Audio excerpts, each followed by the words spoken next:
let their performance do the talking. Like Ford F-150 with Pro Power on board. A class-exclusive industry-first feature that turns your truck into a mobile generator and leaves the competition speechless. Ford F-150, official truck of the Grizzlies. Greatness starts here at your Mid-South Ford dealer. Class is full-size pickups under 8,500 pounds, GVWR.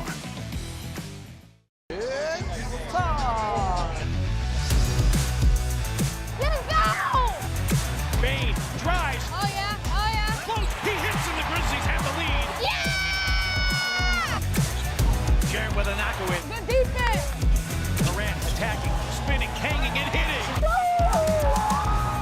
Let's go!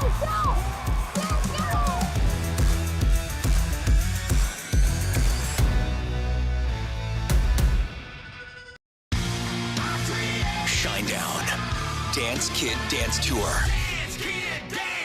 Live in Memphis. FedEx Forum, Saturday, August 30th. With special guests, Bush and Morgan Wade. Get tickets now at livenation.com. Shinedown, live in concert. For more, visit shinedown.com. Double your chances to win all month long in March with two big promotions. On Fridays, embrace the madness and win a share of $150,000 in cash and free play. On Saturdays, starting March 8th, go for the gold and win your share of up to $10,000 in cash and free play in the 80K Fool's Gold giveaway. Enjoy live entertainment all month long and play for your chance to win big in March only at Southland Casino Hotel. Must be 21 or up. Play responsibly. For help quitting, call 800-522-4700.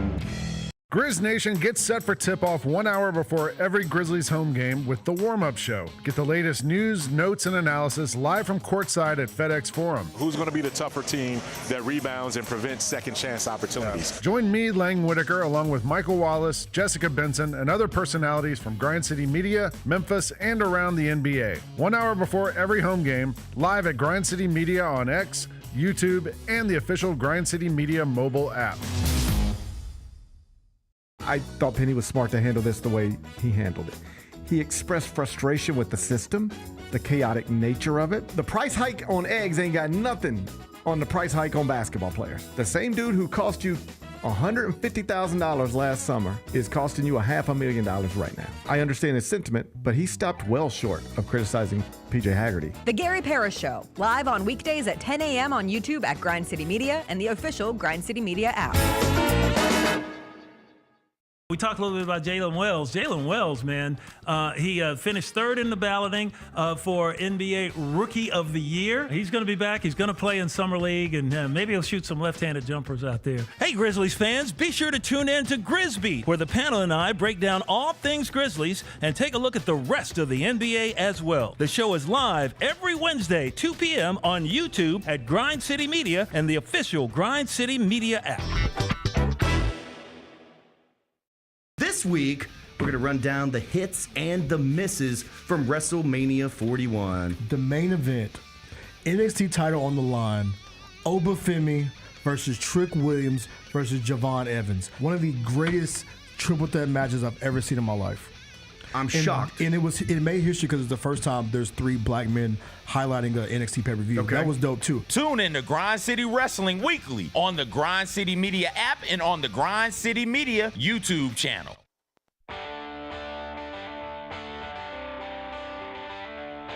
Live from the Built Ford Tough studio at FedEx Forum, it's the Gary Parrish Show, presented by Ortho South, on YouTube at Grind City Media and the official Grind City Media app. Now, here's your host, Gary Parrish.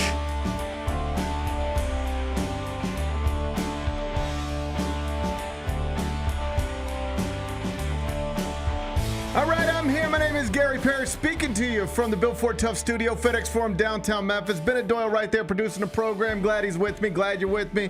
Hope you're getting through the day best you can.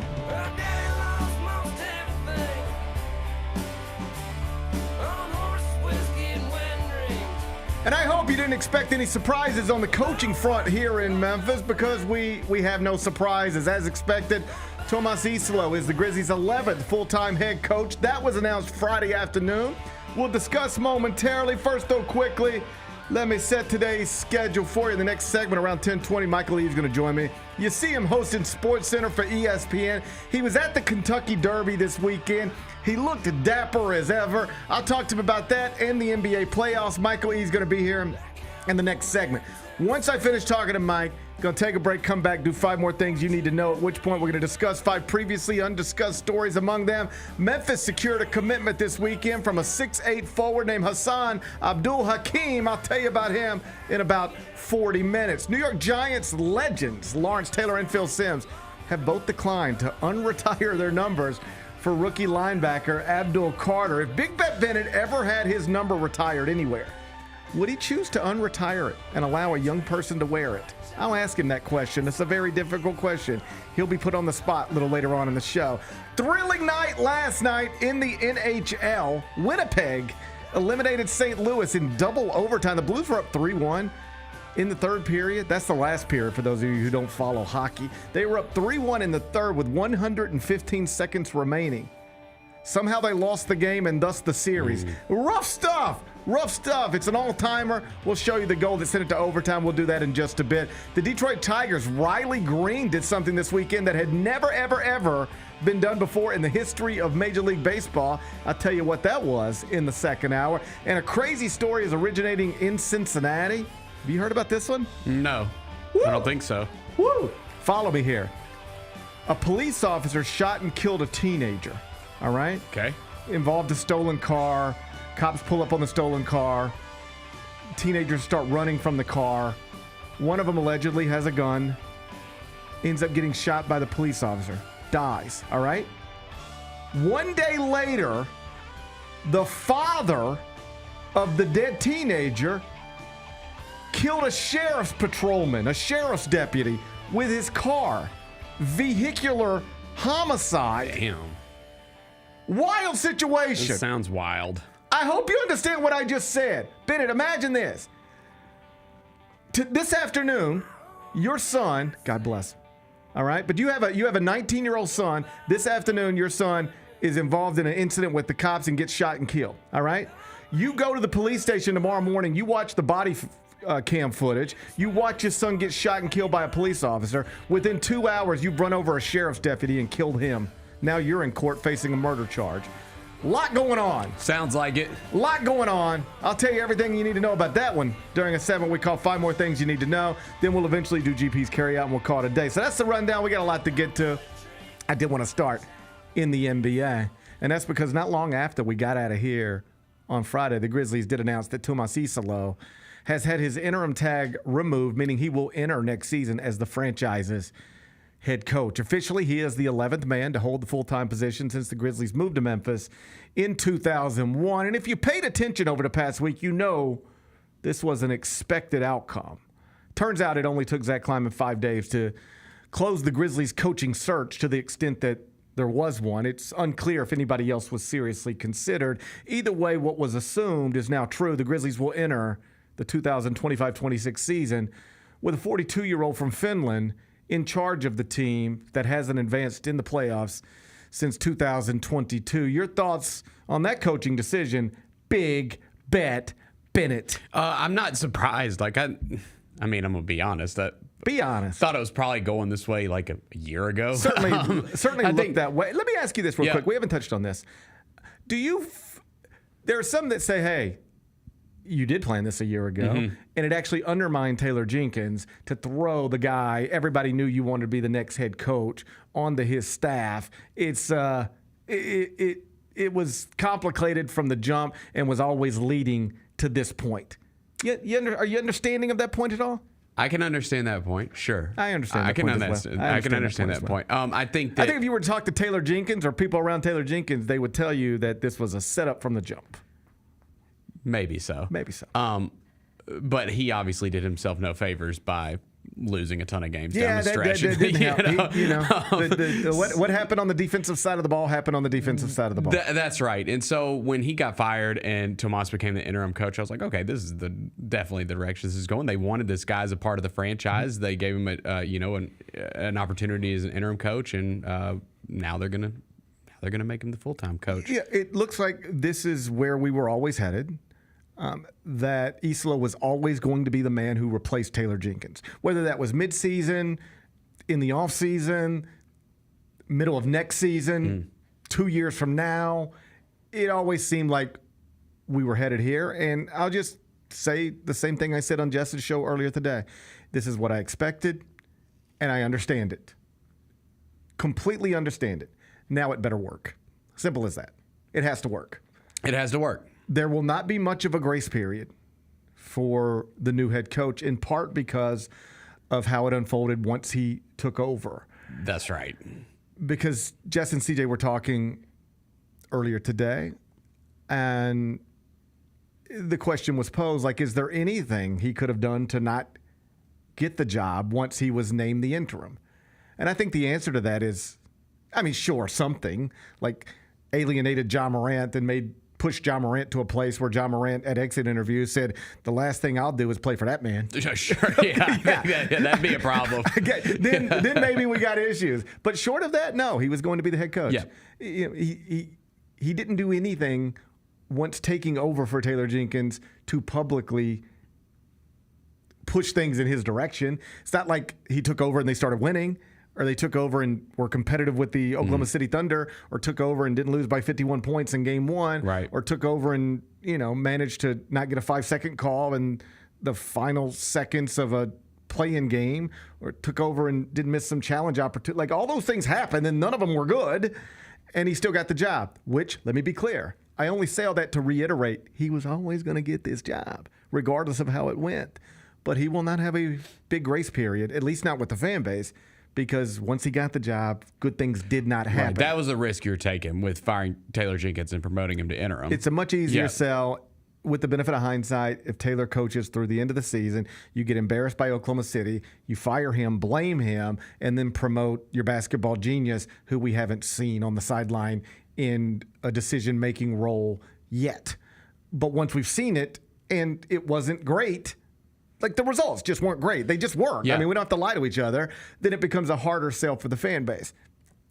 Whatever. Here's where I'm at on it. I understand it, and I can believe in it. This guy is a brilliant basketball mind, according to everybody. He was highly sought after coming out of Europe by multiple NBA franchises, and he is an accomplished head coach at the professional level. Not in the NBA, but he has accomplished things as a professional basketball coach in Europe. He has accolades, he has honors, he has success, he has championships. All right? So this guy is a brilliant basketball mind, and he is an accomplished basketball coach. I understand it completely. It's got to work. Yeah. And it doesn't matter how brilliant you are, how accomplished you are, if you can't garner the respect of the key players and get them to play for you, fight for you, believe in you, then it won't work.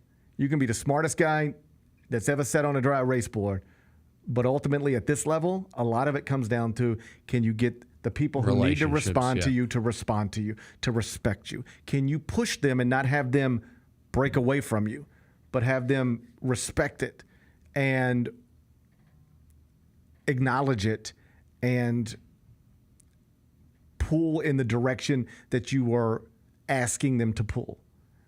If you can do that, this will probably work. If you can't, it won't. And that is the history of NBA coaching hires. I'm open-minded about it.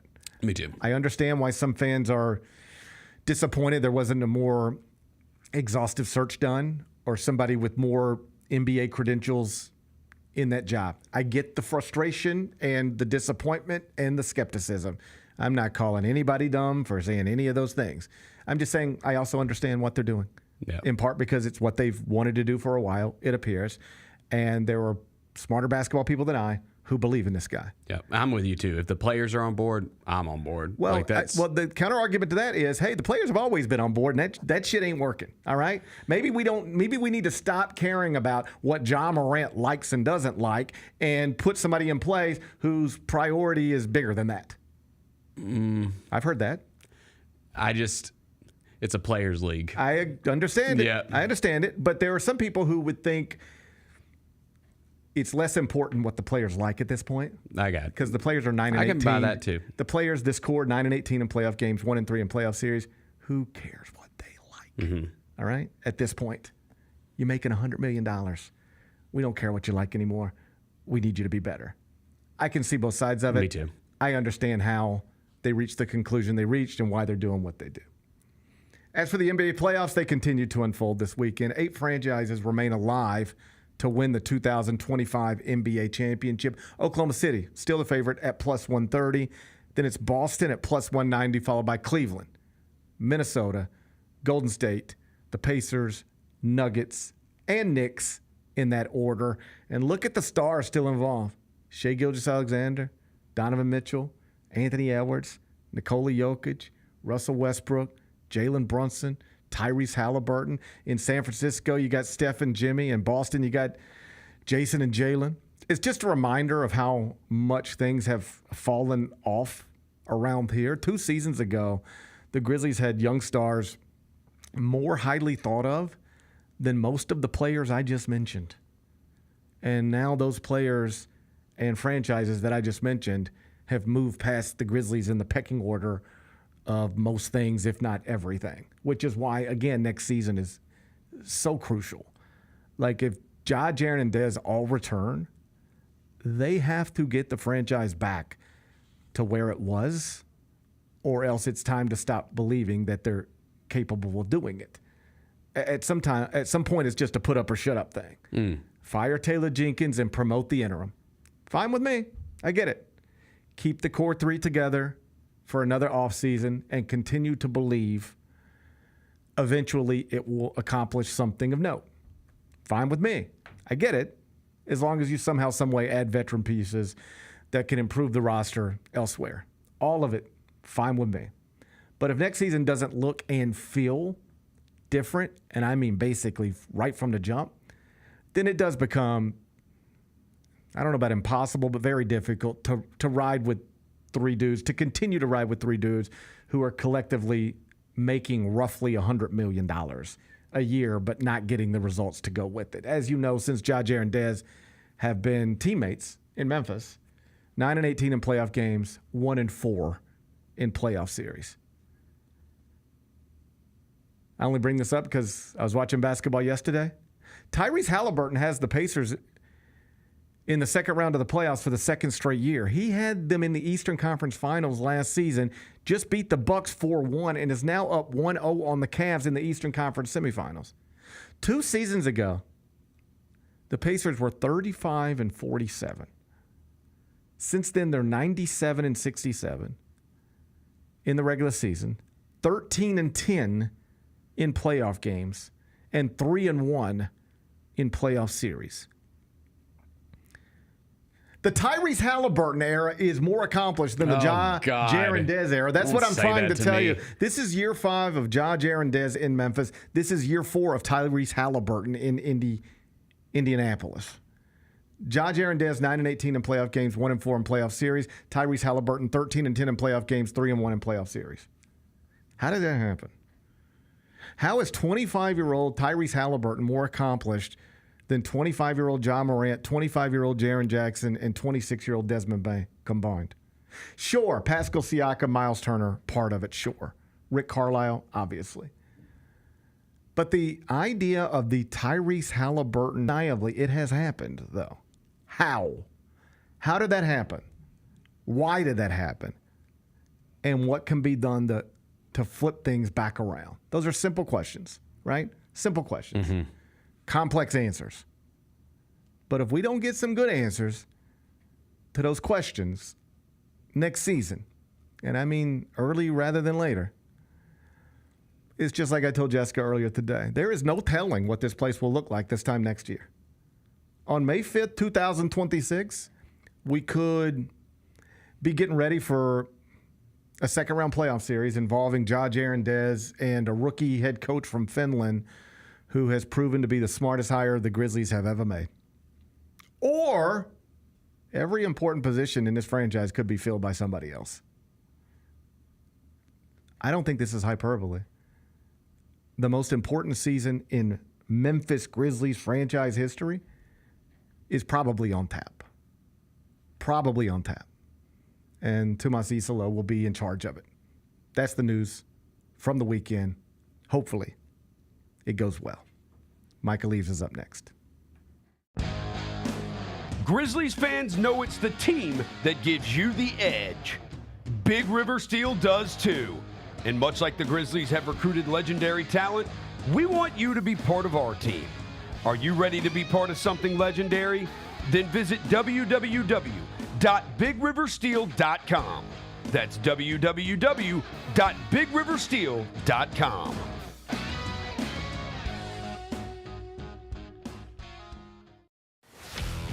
Let's face it, there's a lot of trash talk in basketball, but the great teams let their performance do the talking. Like Ford F-150 with Pro Power on board, a class-exclusive industry-first feature that turns your truck into a mobile generator and leaves the competition speechless. Ford F-150, official truck of the Grizzlies. Greatness starts here at your Mid-South Ford dealer. Class is full-size pickups under 8,500 pounds, GVWR. Kroger shoppers and Grizz fans, want exclusive last-minute discounted ticket deals texted straight to you during the Grizzlies 2024-2025 season? Sign up with the new Kroger Buzzer Beater deal. Fans can sign up by texting Grizz to 636-479 or visit your local Kroger store in the Delta Division and scan the QR code. By signing up, you agree to receive recurring automated promotional and personalized marketing text messages from the Memphis Grizzlies. Consent is not a condition of any purchase. Message frequency varies. Message and data rates may apply. Sonic Radio. Welcome back to Sonic RNDIO. That spells radio with me, the CIO. This just in, the new Sonic $1.99 menu lets you build a crave-worthy meal for just $1.99 an item. Whether that's a creamy shake, crispy tots, or a quarter-pound double cheeseburger. This just out. Ostriches. They're mean, not very cute, and in my opinion, way too big for a bird. Don't miss the Sonic Fun 99 menu. 5 items, always $1.99. Live free, eat Sonic. Tax not included. See menu for details. We talked a little bit about Jalen Wells. Jalen Wells, man, he finished third in the balloting for NBA Rookie of the Year. He's going to be back. He's going to play in Summer League, and maybe he'll shoot some left-handed jumpers out there. Hey, Grizzlies fans, be sure to tune in to Grizzbeat, where the panel and I break down all things Grizzlies and take a look at the rest of the NBA as well. The show is live every Wednesday, 2 p.m. on YouTube at Grind City Media and the official Grind City Media app. This week, we're going to run down the hits and the misses from WrestleMania 41. The main event, NXT title on the line, Obafemi versus Trick Williams versus Javon Evans. One of the greatest triple threat matches I've ever seen in my life. I'm shocked. And it made history because it's the first time there's 3 black men highlighting an NXT pay-per-view. Okay. That was dope, too. Tune in to Grind City Wrestling weekly on the Grind City Media app and on the Grind City Media YouTube channel. This felt exceptionally personal with Shedeur Sanders, and it will never sit right with me. Somebody may have missed out on a good quarterback. I don't know if Shedeur is going to be a hit or not. I am all for not taking okay quarterbacks early because you're just desperate for a quarterback. I'm fine with that. But that's not what this is. Tune in to the Jessica Benson Show with CJ Hurt live every weekday at 8 a.m. on YouTube at Grind City Media and the official Grind City Media app. How about Mr. Irrelevant coming from the Memphis Tigers? Yeah, how about that? New England Patriots Second took time. Memphis defensive back Kobe Minor with the 257th overall pick. If you're the player getting drafted at that spot, it's almost better to go undrafted and pick a place as an undrafted free agent to sign with where you have a better chance. But you get a lot of stuff. You get a parade. I think you go to Disneyland, I believe. Mr. Irrelevant goes to Disney? I think so. The Odds Couple, live at 2 p.m. on YouTube at Grind City Media and the official Grind City Media app.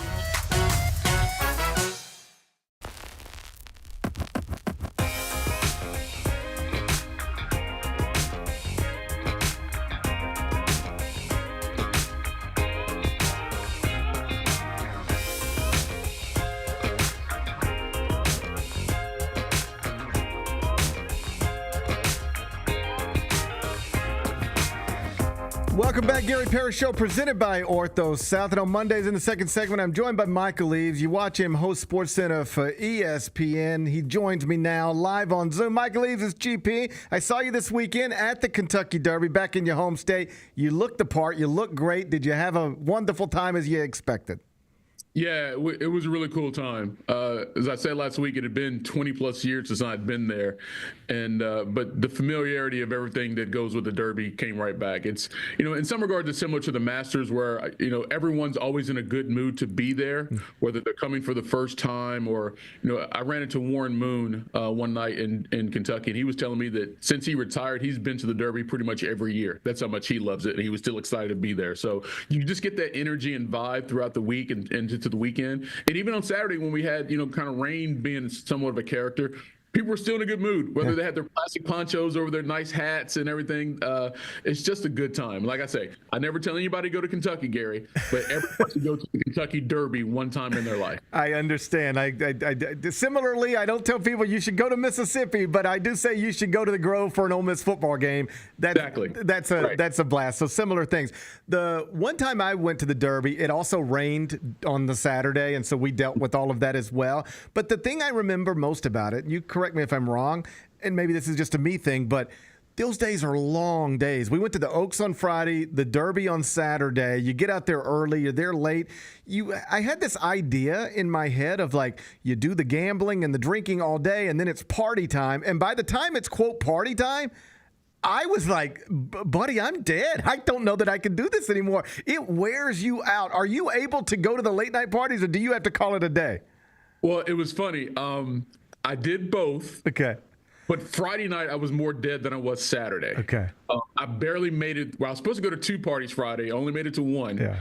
Because I was so tired, right? Then Saturday, I don't know if it was just the energy being at the Derby well, I did have a Red Bull during the middle of the day. That might have helped as well. But no, if you do all the things, right? If you get there Thursday, and you go out Thursday night, you're there all day Friday, you go out Friday night, all day Saturday. If you don't hit a wall by Saturday night, then you are a special breed for sure. But to do all the things that without a nap at this big age, no, there's no way that's happening. I'm talking to Michael Eaves from ESPN. Let's turn our attention to the NBA playoffs. The Denver Nuggets eliminate the LA Clippers, and it sort of culminates with Russell Westbrook having this moment where he dunks and hangs on the rim and takes his technical, but has a good time with the crowd. And I know Russell is a divisive player, but I just love the idea that he's from LA. He played for both the Lakers and the Clippers. Neither one of those experiences went well. And to see him have a moment, a good moment, I guess by extension at the expense of one of the franchises that decided you don't need to be here anymore, like that seemed like a nice thing for him. And I liked watching it. What'd you make of all of that? Oh, I loved it for him. Quite honestly, the 2 stints he had with those LA teams, the Lakers and the Clippers, he caught way too much blame for stuff that had nothing to do with him. Right. Now, I'm not saying that he always played great or he always made the best decisions. Of course, he did not. But for whatever reason, he was the target for all of the criticism for why the team had shortcomings. And it's like, oh, we got to get rid of Russell Westbrook, and then da-da-da-da. But that didn't happen for either team, right? So he was a scapegoat on both occasions, and then neither team did anything much after he left. So it wasn't about him. It never was about him to that degree, right? So for him to get that moment, I loved it for him because Russell Westbrook is a great dude. He loves the city of Los Angeles. He does so much for his community back there. And for that city not to show him, what I saw was equal love in return at times. This just made me root for him harder, without question. So for him, yeah, good for him. He deserved it. It makes me root for him harder, too. And I won't rationalize every uncomfortable exchange he's had with journalists over the years. There's ways to handle some of that a little better.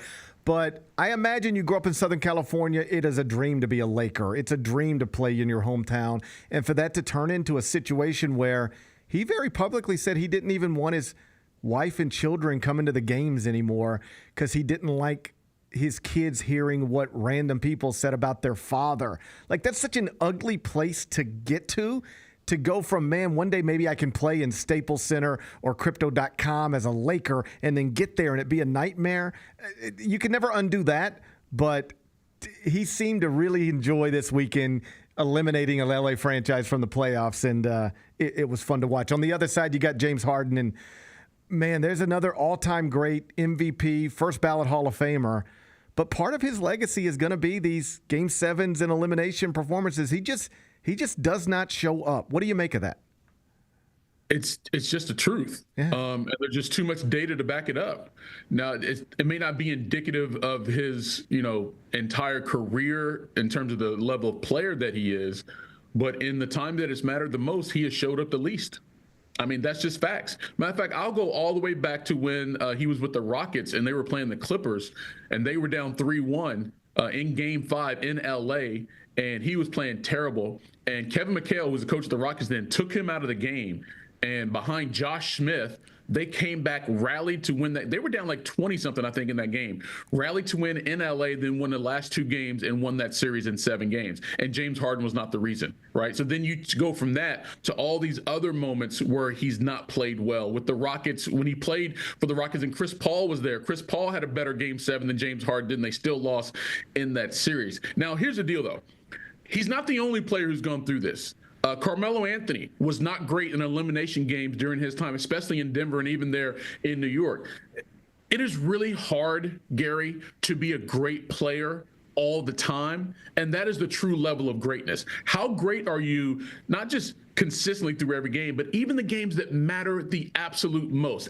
Elimination games, and especially Game 7s. How great are you? That to me is the ultimate measure of a player's not only just his ability, but his will to win and will to lead others to victory.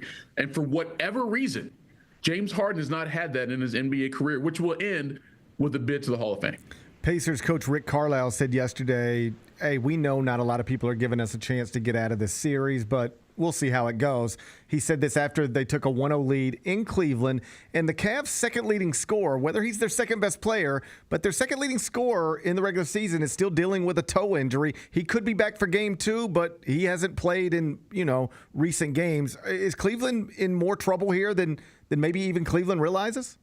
I don't think they're in more trouble in this particular series, but they sure as hell can't win the next series without Darius Garland. There's no question about that. And let's be fair too. Like the previous series against the Heat was fairly easy for them, right? And maybe you're still kind of coasting off that a little bit. And the Pacers came in. You probably weren't necessarily expecting to play the Pacers. I'm not sure if they were or not. But nonetheless, you get that first game. And to me, first games can be flukes in the NBA playoffs. So it wouldn't surprise me, quite honestly, if Cavs came out and won the next 4 games. All due respect to Indiana. But that's not to say that Indiana's not capable of winning this series, right? But if you just look roster for roster, team depth, you're going to go with the Cavs. But to your point, that depth does depend on the availability of Darius Garland. I think they can win this series without Garland playing every game, but there's no way they can reach the NBA Finals without Darius Garland at all. Similar to the way few people are giving the Pacers a shot to get past Cleveland, almost nobody's giving the Knicks a shot to get past Boston. This is a glamour series, big markets on the East Coast, Garden and Garden. Will it be competitive, or has this got an opportunity to be lopsided? What do you consider competitive? 6 games? 5 games? I think 6 is always the number where, hey, that was a competitive series. Okay, if 6 is the over/under, I'm taking the under. Okay. I'm heavy on the Celtics. I think they are the best all-around team. They clearly have the most recent NBA Finals winning experience of any team in the playoffs. So that's why I've been giving them the edge for a while. I mean, months. Even though they didn't get the number 1 seed in the East, I just think they're the better team, all things considered. And to be quite honest, the Pistons should have beaten the Knicks in the first round. I think some of the inexperience that Detroit had on their roster led to a couple of games getting away from them. And that's not necessarily a knock on the Knicks. Because it's New York, there's always these greater expectations and greater praise that gets heaped on New York. But if you just look at the roster and how they have to play in order to win, there's so much pressure on Jalen Brunson and other guys to make plays consistently. I just don't think that's something that can sustain for 4 rounds of a playoffs and lead you to a championship. They just need other things to happen. Their offense needs to be a little more free, so it doesn't put so much pressure on Jalen Brunson to make the play every single game.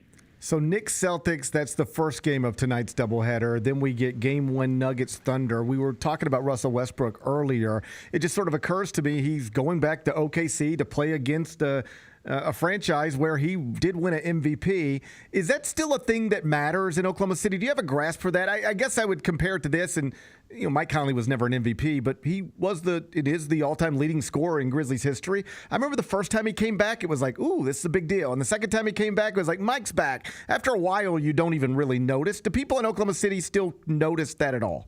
Yes. Okay. Russell will get a huge ovation Whenever he comes into the game, he will.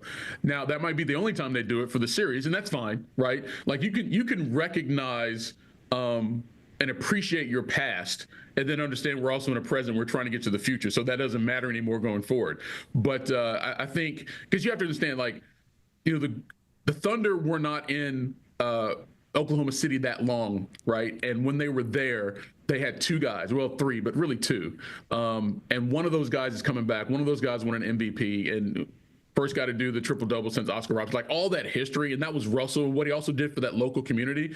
There's love there, and it should be showed in Game 1. And after that, it's all bets are off. Go Thunder.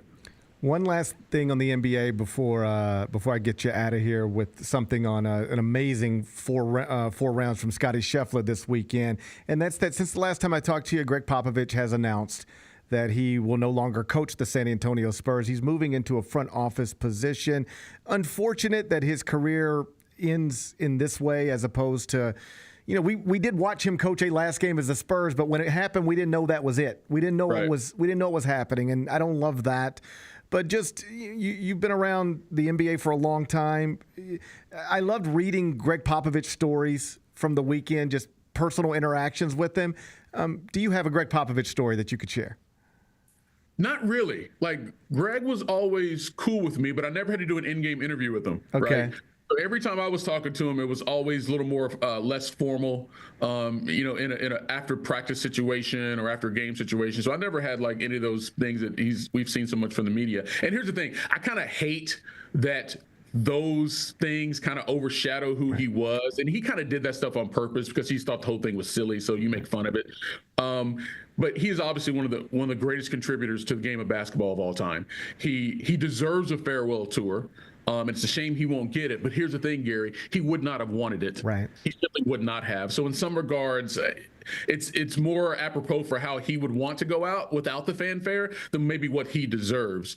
But what he's done in that local community, how he's treated his staff, players that weren't necessarily stars, right? He's a guy that everyone loves, and he's promoted so many people. You look at his coaching tree; it is ridiculous. The number of people who have worked for him and gone on to be head coaches in this league or in college or even in the WNBA. In the case of Becky Hammon, he's one of the most influential people the game has ever seen. And I hope that even as he moves off the sidelines and continues his role in the front office, that legacy will still be able to be felt throughout the NBA. Last thing before I get you out of here, I mentioned Scottie Scheffler, 253. It is tied for the lowest 72-hole score in PGA Tour history.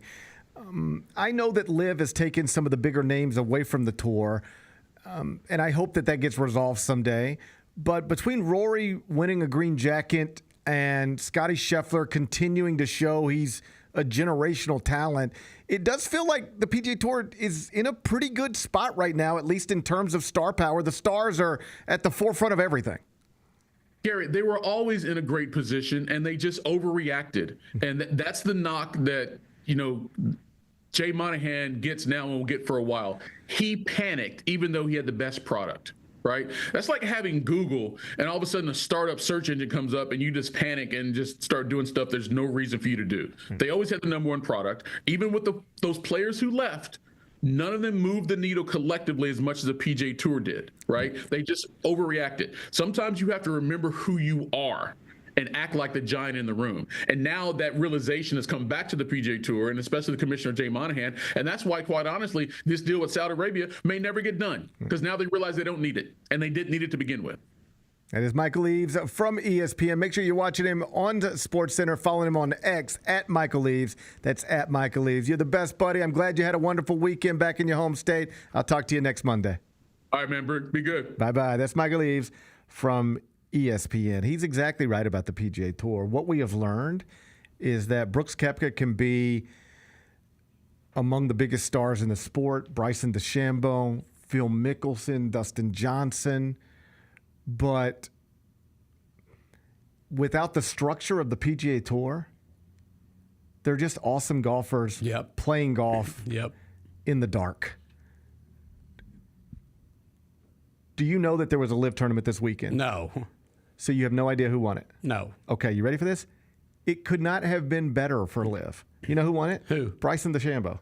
Oh, wow. Yeah, Like that's who you want to win. Yeah. While Scotty Scheffler was winning on the PGA Tour, Bryson DeChambeau was winning on LIV. You didn't even know that, and most people didn't. I have not seen one swing of Bryson DeChambeau's round in LIV this weekend, not one. And what we've shown, what has been proven true, is that you can take any golfers, call it the PGA Tour, put them in their little golf shirts and pants, give them some clubs. As long as it says PGA Tour and like Jim Nance is there and CBS is there, people will watch it. And you can take this other thing and you can have Bryson DeChambeau and Brooks Koepka, but without PGA Tour and Jim Nance or whatever version of that. People don't care. It's true with anything. I can remember during the NBA lockout a billion years ago, LeBron James and Kevin Durant, like Rudy Gay had a charity game down at the Landers Center. And LeBron James was here. And Kevin Durant was here. And 5,000 people showed up. And it's because you take those same people, put them in NBA uniforms, call it an NBA game. It's like, okay, we'll go watch that. But without the structure of the thing that's in place, it just doesn't resonate. You ready for this? Showboats. They play football, I gather. Okay. Lost a tough one over the weekend. Well, that's a tough one over the weekend. That's unfortunate to hear. Yeah, man. All right. Okay. You could take those same men who lost a tough one this weekend, according to you, and take the exact same men who defeated them this weekend. And if you just put them in Steelers jerseys and Dolphins jerseys, the exact same people, and said, this is the Steelers and the Dolphins. You don't need to know the names of the players, but it's the Steelers and the Dolphins. Kickoff is Sunday at noon. It'll be on Fox. Suddenly 20 million people watch it. Yep, that's right. It doesn't matter who the players are, as long as they've got on the right uniforms and we frame it the right way. And we say, this is for something that we care about. This is for something that we care about. So then now we care about it. But without that structure connected to it, we won't automatically care about it. If Bryson DeChambeau and Brooks Koepka play golf over here, we care about it. They play golf over here, same dudes, same clubs, same balls, same goal. We don't even notice, pay attention, care about it at all. Over here, they do the exact same thing, we care. We'll celebrate it, watch it, get excited about it, bet on it, the whole deal. Over here, same, nobody cares. There's a lesson in there for everybody. And it's why these startup leagues don't work. They just largely don't work. We like football, but we only like football that we care about. The biggest misconception people make with all these stupid spring football leagues is that, well, people like football, so let's give them more football. We like football that we care about. What football do we care about? The NFL, college football. That's it. That's it. Stop right there. They play football. They play football at Rhodes. If you just love football, how many people go to a Rhodes football game? It's football. Oh, I love football. And then go watch football. You don't go watch football. You watch the NFL and you watch big-time college football. You don't watch football.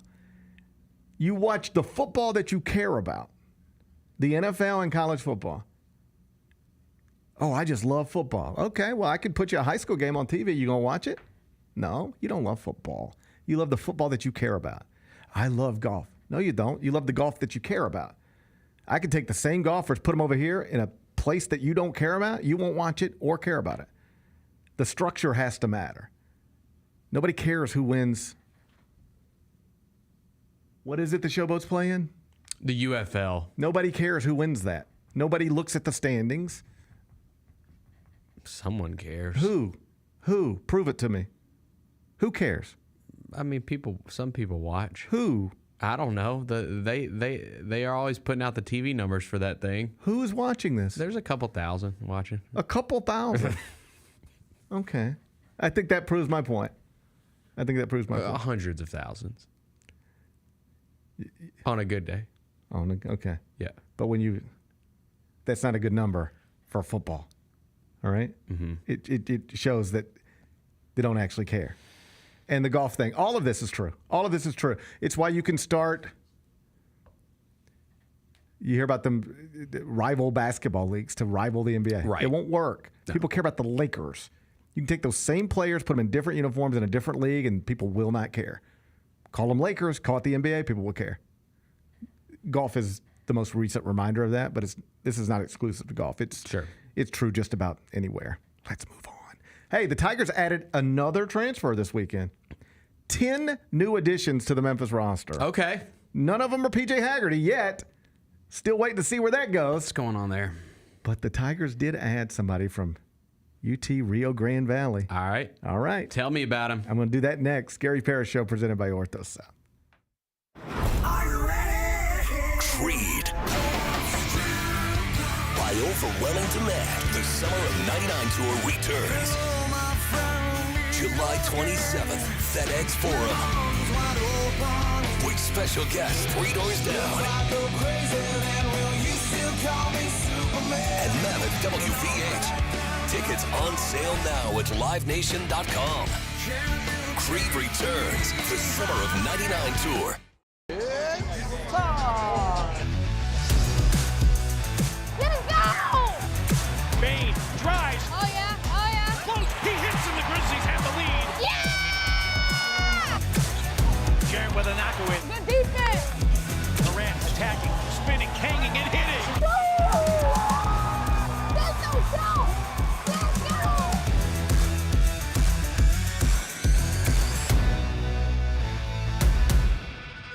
Kroger shoppers and Grizz fans, want exclusive last-minute discounted ticket deals texted straight to you during the Grizzlies 2024-2025 season? Sign up with the new Kroger Buzzer Beater deal. Fans can sign up by texting Grizz to 636-479 or visit your local Kroger store in the Delta Division and scan the QR code. By signing up, you agree to receive recurring automated promotional and personalized marketing text messages from the Memphis Grizzlies. Consent is not a condition of any purchase. Message frequency varies. Message and data rates may apply. Sonic Radio. Welcome back to Sonic RNDIO. That spells radio with me, the CIO. This just in, the new Sonic $1.99 menu lets you build a crave-worthy meal for just $1.99 an item. Whether that's a creamy shake, crispy tots, or a quarter-pound double cheeseburger. This just out. Ostriches. They're mean, not very cute, and in my opinion, way too big for a bird. Don't miss the Sonic Fun 99 menu. 5 items, always $1.99. Live free, eat Sonic. Tax not included. See menu for details. We talked a little bit about Jalen Wells. Jalen Wells, man, he finished third in the balloting for NBA Rookie of the Year. He's going to be back. He's going to play in Summer League, and maybe he'll shoot some left-handed jumpers out there. Hey, Grizzlies fans, be sure to tune in to Grizzbeat, where the panel and I break down all things Grizzlies and take a look at the rest of the NBA as well. The show is live every Wednesday, 2 p.m. on YouTube at Grind City Media and the official Grind City Media app. This week, we're going to run down the hits and the misses from WrestleMania 41. The main event, NXT title on the line, Obafemi versus Trick Williams versus Javon Evans. One of the greatest triple threat matches I've ever seen in my life. I'm shocked. And it made history because it's the first time there's 3 black men highlighting an NXT pay-per-view. Okay. That was dope, too. Tune in to Grind City Wrestling weekly on the Grind City Media app and on the Grind City Media YouTube channel. This felt exceptionally personal with Shedeur Sanders, and it will never sit right with me. Somebody may have missed out on a good quarterback. I don't know if Shedeur is going to be a hit or not. I am all for not taking okay quarterbacks early because you're just desperate for a quarterback. I'm fine with that. But that's not what this is. Tune in to the Jessica Benson Show with CJ Hurt live every weekday at 8 a.m.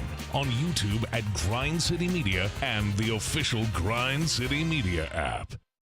The other thing that came out this week that we were talking about innovation and Nike and all that, they dropped these $900 hyper boots that 900. I mean, they're a recovery shoe apparently that you wear after sports, whatever. Who's buying it? Because all the athletes that we see, they're going to get seated this. So who's going to actually pay $900 for this? The Sneak Fest Show, live Tuesdays at 2 p.m. on Grind City Media on X, YouTube, and the official Grind City Media mobile app.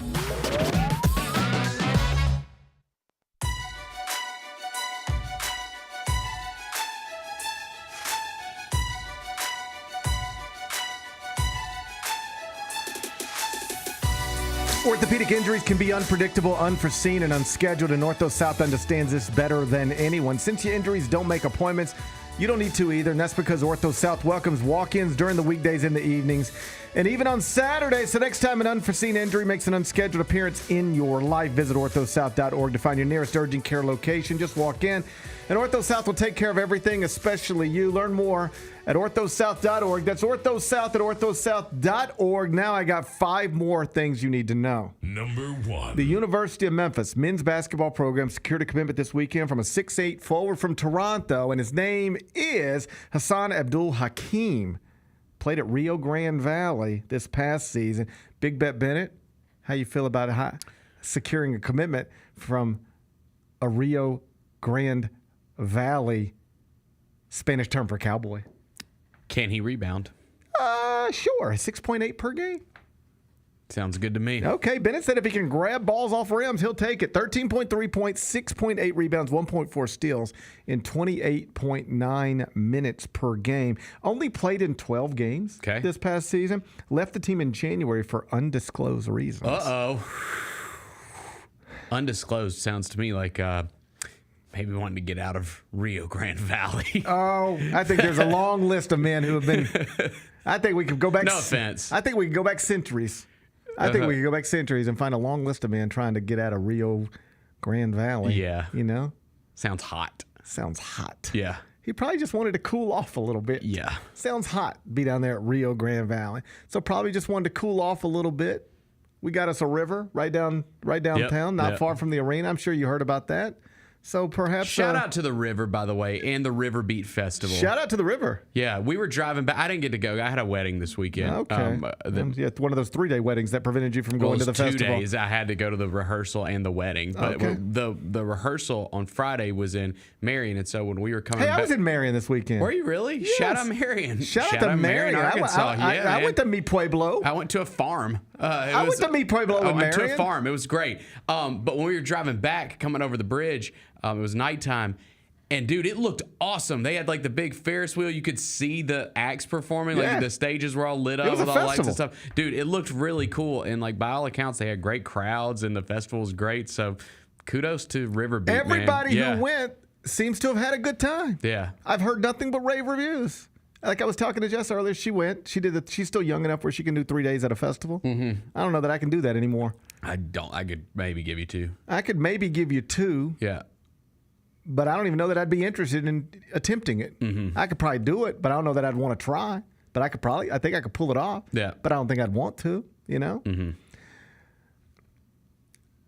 I just like the idea that something cool happened in that park on that river and served as a magnet to bring people from all over the area to downtown so they could watch acts that they enjoy and create memories they'll have forever.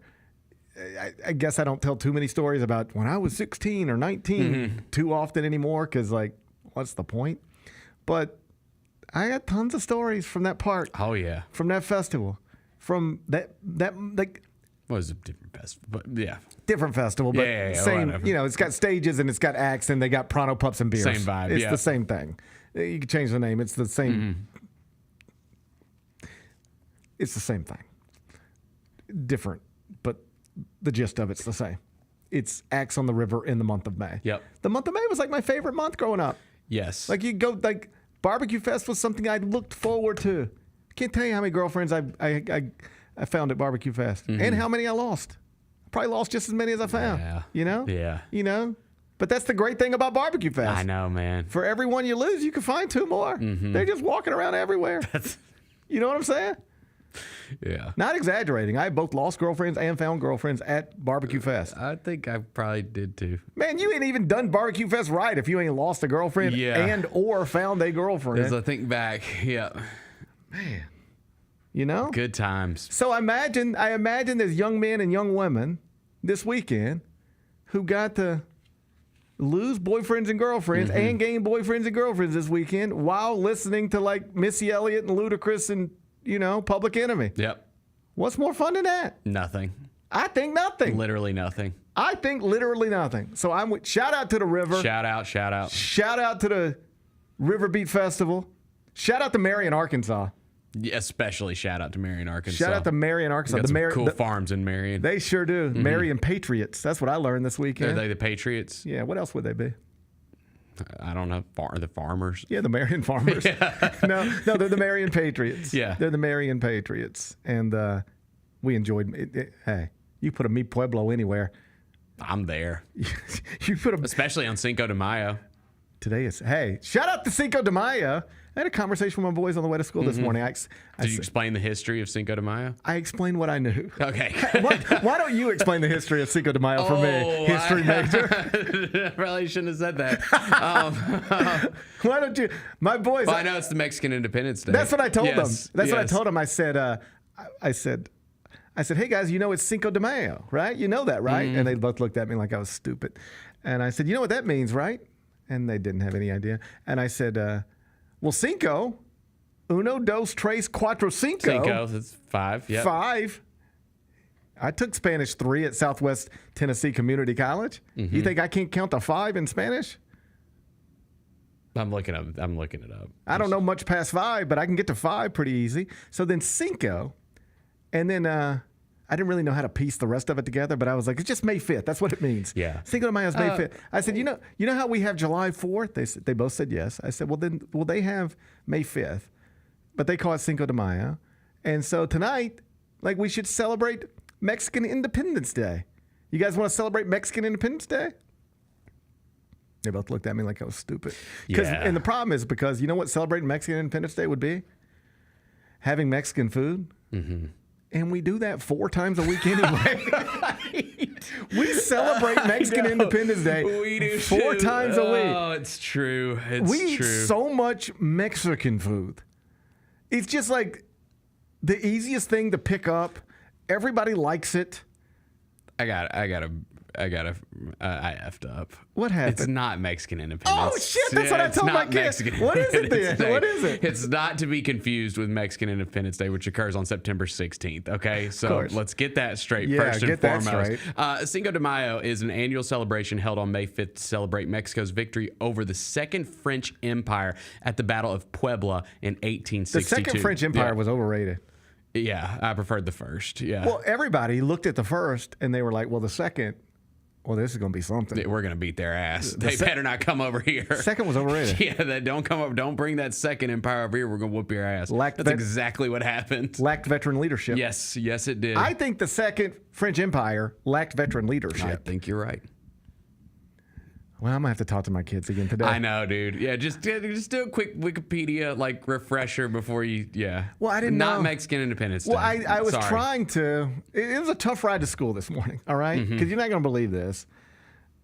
My little guys wouldn't put their shoes on. Yeah. I've been there. If you didn't know any better, if they had cameras in my house, you would think this morning was the first morning that my children have ever had to get dressed for school. You would think it was all like it was a new thing. Why's it got to be like that? We do it every day, guys. Every day. We do it every single day. It never changes. It never changes. You are always going to have to put your shoes on before you go to school. Always. Just like last time you went to school. Just like every other time you've gone. Have you ever gone to school barefoot? No. Okay. Then why are we talking about this again? My kids will look at me and say something like this. But I don't have any shoes. There's 500 pairs in that drawer. You have 3 pair of jaws that I'm looking at. Okay? What are you talking about? My 11-year-old looked at me this morning because I'm like, dude, you got to put your shoes on. Like, it's time to go. We're all going to be late. Yeah. All right? Because, like, normally I don't matter what time I take them to school. If they're late, it's on them. It's never my fault. Rarely my fault. Yeah. If they're late, then they can deal with that.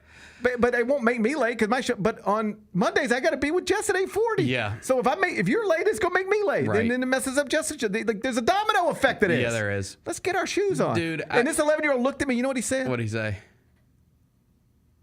Okay, you've already said it once. I said, Mother. I know.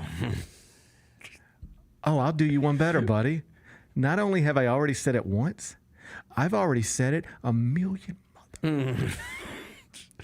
Yeah. A million times I've said, put your shoes on. Put your shoes on. Every morning, same thing.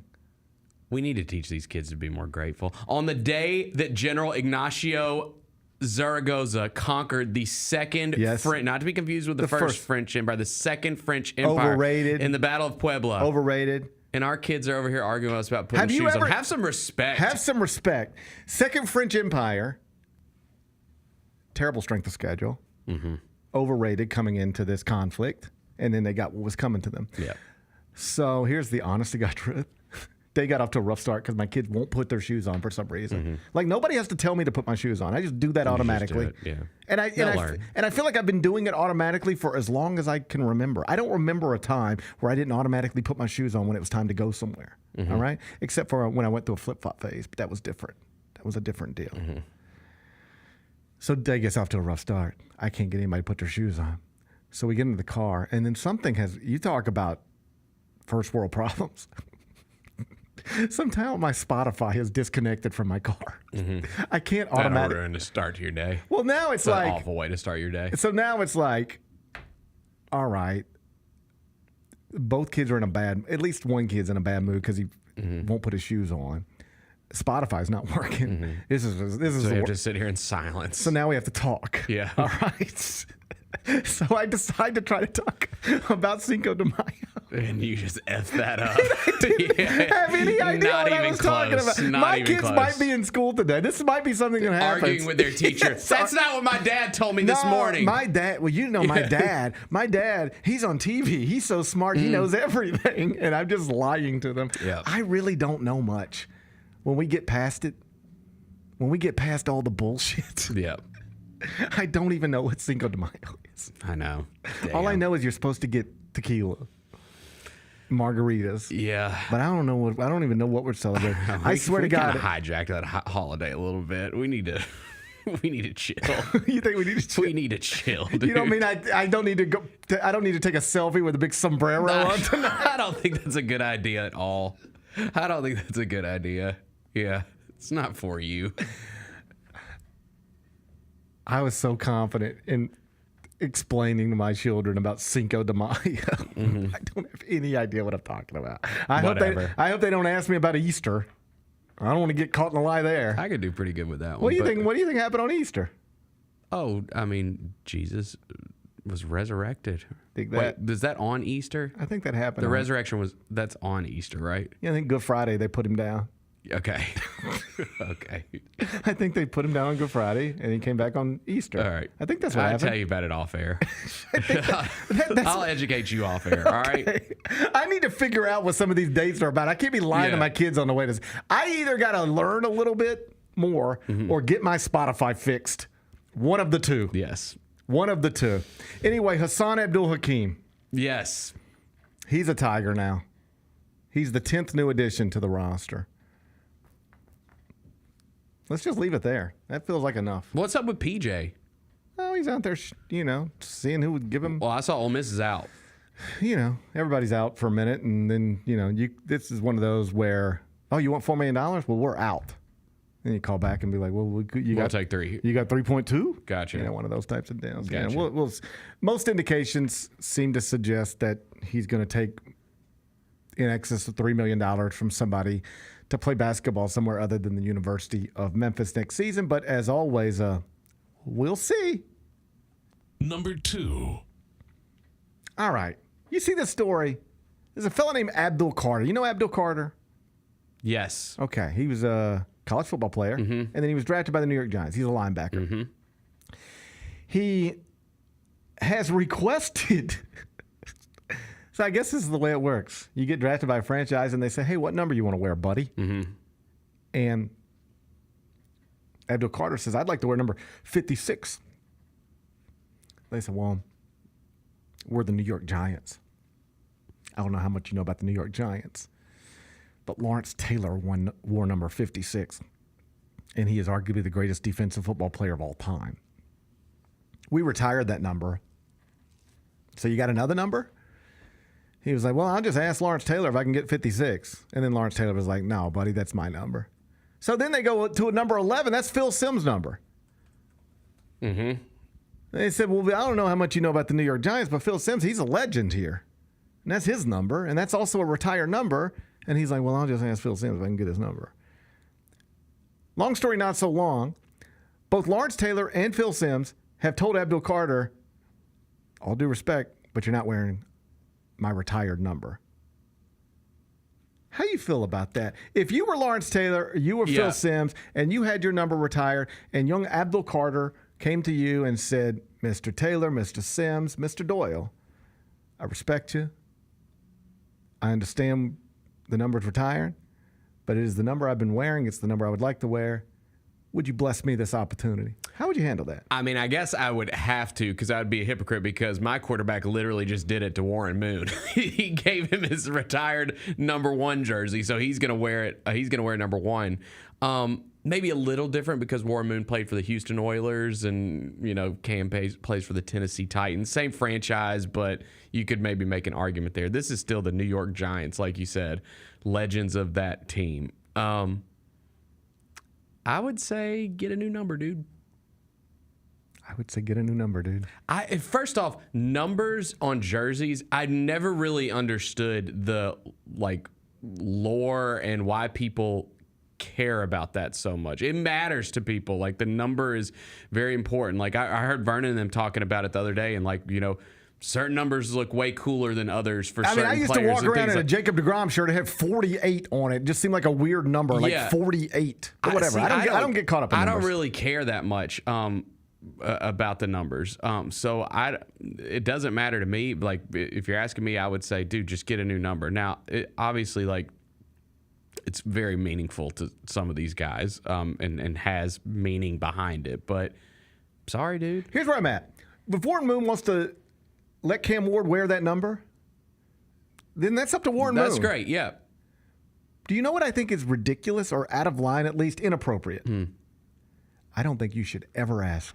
If my son were Abdul Carter or Cam Ward or anybody else, we never ask to unretire a number. Who do you think you are? Find a different number. That's Lawrence Taylor's number. Right. You should not be putting Lawrence Taylor in a position where he has to allow somebody I'm certain he never heard of 2 weeks ago to wear his number 56, or you get labeled a jerk for not letting somebody wear your number 56. That is not a position Lawrence Taylor should be put in. You shouldn't even make him answer that question. It's inappropriate to make him answer that question. It's putting somebody in a bad spot they shouldn't be in. If we're not going to actually retire numbers, stop calling them retired numbers. That's the whole point of retiring it. Every time somebody... obviously to honor them. You retire the number and you say, this is what they always say, and this number will never be worn by a New York Giant again. Yeah, and everybody goes, part of it, yeah. Yeah. They don't ever say, unless, we draft... Someone great comes, another legendary player comes along. Or somebody who might not even be in the league in 2 years. You don't know. Right. This number will never be worn by a New York Giant again unless we, spend the 14th pick on somebody and they decide they would like to wear it, and then they'll ask, and it'll create this awkward situation, and it'll then be up to Phil Simms and Lawrence. You shouldn't even, don't put people in awkward situations, and then when they do what most of us would do, label them like selfish or a jerk or something. Lawrence Taylor should not have to announce whether he wants somebody he's never heard of to wear the number that he made famous with that franchise. We shouldn't even be putting Lawrence Taylor in that situation, or Phil Simms. I think numbers should be retired. Yeah. Period. And you can make exceptions sometimes, but I think those exceptions have to be made organically. Yeah. They can't be something that just, hey, I've been wearing this number since I was a kid, and now I've been drafted by the Giants. I think Lawrence Taylor should unretire it for me. What they draft another dude next year in the 3rd round who they cut Abdul Carter, draft another guy in the 3rd round who also loves number 56 next year. Now Lawrence Taylor got to turn him down too? We just going to keep doing this? How about once you retire a number, it's retired and nobody asks ever again. We don't talk about it ever again. It's also risky to do it from the sense that, like, the first time let's say he has a bad rookie year, immediately all of your fans are like, this is the dude we were supposed to give Lawrence Taylor's number to. It's just come on. It just shouldn't even be a conversation. Right. I don't like it when people very publicly put other people in awkward situations. You see this sometimes, celebrity stuff. Somebody will be like, yeah, I've known Jay-Z since we was kids. And now all I need is $150,000 and, what? It's not Jay-Z's job to just give you $150,000 because he knew you when you were 11. What? So now we just created the situation where Jay-Z's got to give you $150,000 or he's a bad guy who doesn't care about his old friends or where he came from. What? I don't like it. I don't like it either. I don't like it. Don't put people in awkward situations. Like, it's not Jay-Z's job to give you $150,000 just because he has it. Right. And it's not Lawrence Taylor's job to give you his number 56 just because you wore it in high school. Stop asking people to do things you shouldn't be asking them to do. Is that fair? I think it's fair. Retired numbers should stay retired unless the person responsible for it decides to bring it up. In other words, I wouldn't like Cam Ward asking Warren Moon for his number. But if Warren Moon just sort of recognized on his own, this young man wore number 1, I bet he still would like to wear number 1. He is the number 1 pick in the draft. And I'm going to allow him to wear it because then that's up to Warren Moon. That's fine. But it shouldn't be taken to Warren Moon. It shouldn't be like, hey, got a question for you. Would you mind? Remember when we did that big ceremony when we retired your number and said nobody will ever wear it again? Well, now we drafted somebody who would like to wear it again. Are you cool with it? We shouldn't be doing that. Agreed. I think we all. I think most sensible people agree, Bennett. Number 3. Wild night in the NHL. Do you see this? Dude, it was like an awesome day yesterday because you had the 2 Game 7s going on simultaneously. It was a pretty good sports day. Problem for me is that the NHL happens completely off of my radar. I don't even know what's happening. I have gotten more in, and I'd said this to you last year, I've gotten more into it with their TV deal. Like, it's just way easier to find. Like, it's on ESPN, TNT, ABC, TBS. Like, it's right there. It's pretty easy to find now. I don't know who's good, who's not good, who's supposed to win, who's not supposed to win. I didn't even know Winnipeg and St. Louis were playing each other until what happened last night happened. So it's a Game 7, first round Stanley Cup playoffs, Winnipeg and St. Louis. And the Blues are up 3-1 with like 115 seconds left in regulation. Yep. So then boom, now it's 3-2. And it's like, okay, still 3-2 and not much time left. Still just a little more than a minute to go. This should still be fine. Except it wasn't. Look at this nonsense. They scored with 1.6 seconds left in regulation to force a OT. Look at this. Look at this building. Look at this place. Show them. It was Tuomas as Velarde desperate to get it. Under 10 seconds to go. The Jets with an opportunity. Ehlers misfires, passes across the shot. They score! Can you believe it? Can you believe it? My goodness! Bennett, can you believe it? I can't believe it. Look how sad that fella is. That dude's got to be with the Blues. Look at this guy. You just gave up 2 goals inside of a minute and 15 seconds.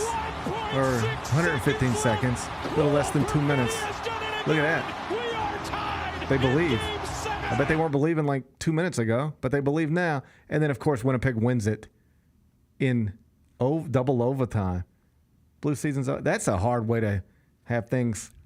That's a hard way to conclude things, isn't it? I was trying to think of like what could you compare it to in another sport, like a way to lose a game in an NBA game. I mean, I would think it would be the equivalent of like what the Grizzlies did against the Clippers that time when they gave up. Except that was something that happened over a 12-minute period that you kind of feel coming. Maybe. I mean, this is out of nowhere. With 2 minutes to go, if you're a Blues fan, you're like, yeah, it's so over. that one, Nick Young hit the 3 straight 3-pointers in under a minute and got it. And it was like, whoa, what just happened? Now this is a tight game. We were destroying them. This is way worse than that. It's impossible to do that. You're never supposed to lose that. No. You're never supposed to lose. You're up 3-1 with 115 seconds left. You're never supposed to lose that. Never. You could play that 50 more times from that moment. And it wouldn't happen. 100 more times. Probably doesn't happen. But it happened once. That's a rough one. I'm kind of rooting for Winnipeg. Why? I don't know. I like the Canadian teams that like.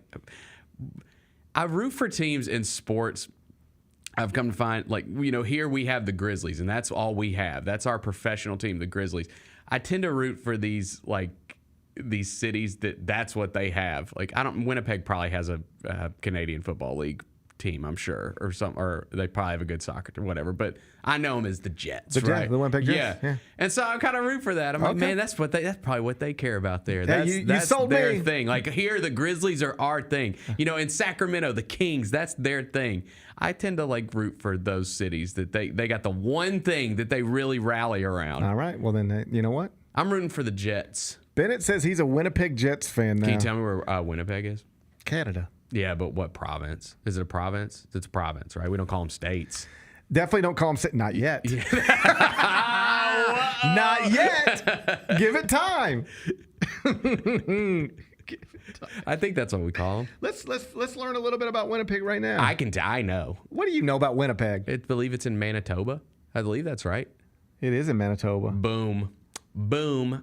I know my Canadian history. I may not know about Cinco de Mayo. I know a little bit about Canada, though. The city is named after the nearby Lake Winnipeg. You ever taken a dip in Lake Winnipeg? I have not, but it sounds refreshing. You think it's a little bit like Sardis? Probably cleaner. Probably cleaner than Sardis? I would think cleaner. Lake Winnipeg. Yeah. Probably cleaner than Sardis. They probably have regulations and stuff there. In Sardis, you can do whatever you want in that lake. I've done whatever. I was going to say. Name it. You don't want to know what's in that lake. Buddy. Yeah. You don't want to know what's in that lake. Lakes are wild, aren't they? I like a good lake. Oh, I love a lake. But you ever jump in one and be like, man, what am I doing in here? Oh, I love a lake over a river. I mean, I love our river. Don't get it twisted. We talked about how much we love the mighty Mississippi, right? Of course. It goes without saying. saying. But I ain't going for a dip in the mighty Mississippi. That I'll seems go dangerous. for a dip in your lake. But if I filled a pool up with lake water and said, hey, Bennett, you want to go swimming? You'd look at it and go, are you crazy? That's gross. Right. But you would jump right in a lake. Yeah. Makes sense of that for me. I don't know. It's nature. If I filled up a pool with lake water, you would be grossed out by it, but you will jump into a lake. Tell me why. I think lakes just don't. Lakes don't give off that it's a lake. It's not gross. If I filled up a bathtub with lake water and said, Bennett, get in. Yeah. Have a blast. You'd be like, I couldn't pay you to get in. But people will drive to a lake and jump in. Right. Makes sense of that. It doesn't make a lot of sense as I'm thinking through it. It doesn't make a lot of sense. But I do love a good lake. Like everybody I like else. a good lake too. Who hates on lakes? Everyone likes a good lake. This time of year, go to the lake. I don't go to the lake too often, but I wouldn't mind being invited to the lake. Mm-hmm. But I don't know that I'd want to get in the lake. Mm-hmm. I just sit in a boat. I think I would just sit in a boat. Yeah. I'll hop in. You'll hop in? Yeah, I'll hop in the lake. All right, I want you to explore that for me. I want you to figure out why you would be comfortable jumping into a lake. But if I took that same water and filled up a pool with it, you would be grossed out by jumping in it. Mm-hmm. I want you to figure that out by the end of the week. Okay. All right. I got you. Shout out Winnipeg. Shout out to Winnipeg. Number 4. Riley Green. You don't know Riley Green?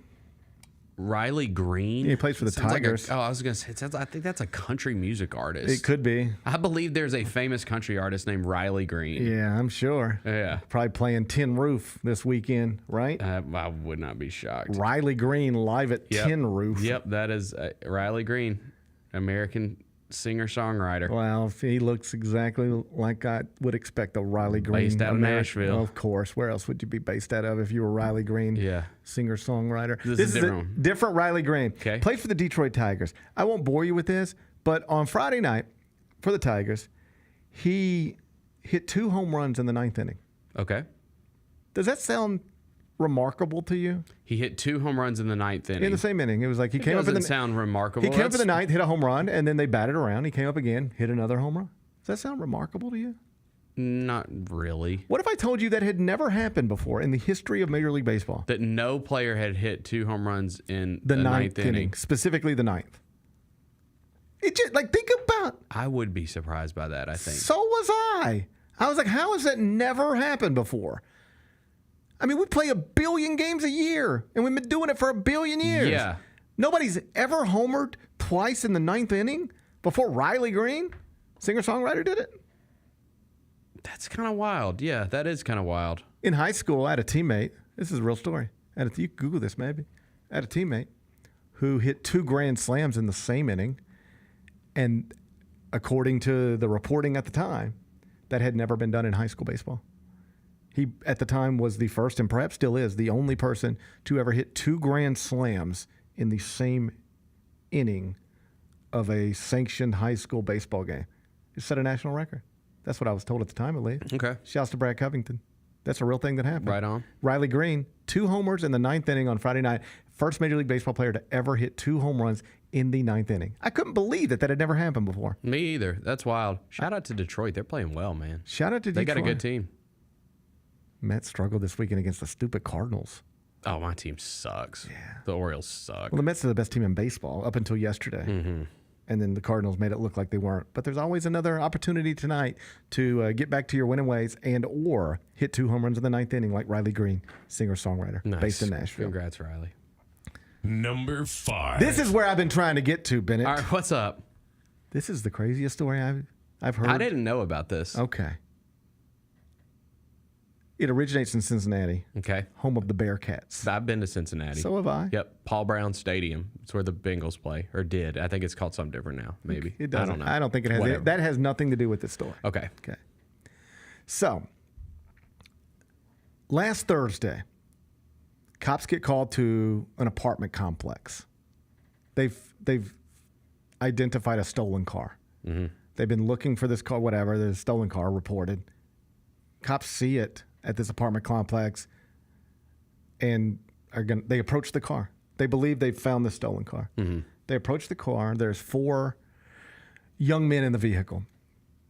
When the cops approach the car, this is the story, at least according to the police report. Cops approach the car. All 4 men in the car take off. Okay. Some of them in different directions. Cops are chasing them. You've probably seen a million videos like this on the For You tab. Sure. One of the young men allegedly has a loaded weapon, a loaded gun, and he takes off running from the cops. At some point on the body cam footage, you hear the cops say, he's got a gun, and it all happens very quickly. But pop, and they shoot the young man. Okay. I believe he's 19 years old. He dies. All right. This happens on last Thursday. Officer-involved shooting resulting in a death. These are big stories whenever they happen. Mm-hmm. This young man dies. The police access the body cam footage, and they bring the family in the next morning because obviously, I think parental instincts are to believe my son didn't deserve this, and right, or something is wrong, and there's no way my son would have been involved. You see it all the time. Yes. All right. So my understanding is the police were like, get the family in here. We can, it's all on tape. We can show them what happened. And hopefully it brings closure or whatever. Because the family, I assume, once your son or brother or grandson is killed by police, you want police to be held accountable. Mm-hmm. And every day that they're, quote, not, you're wondering why.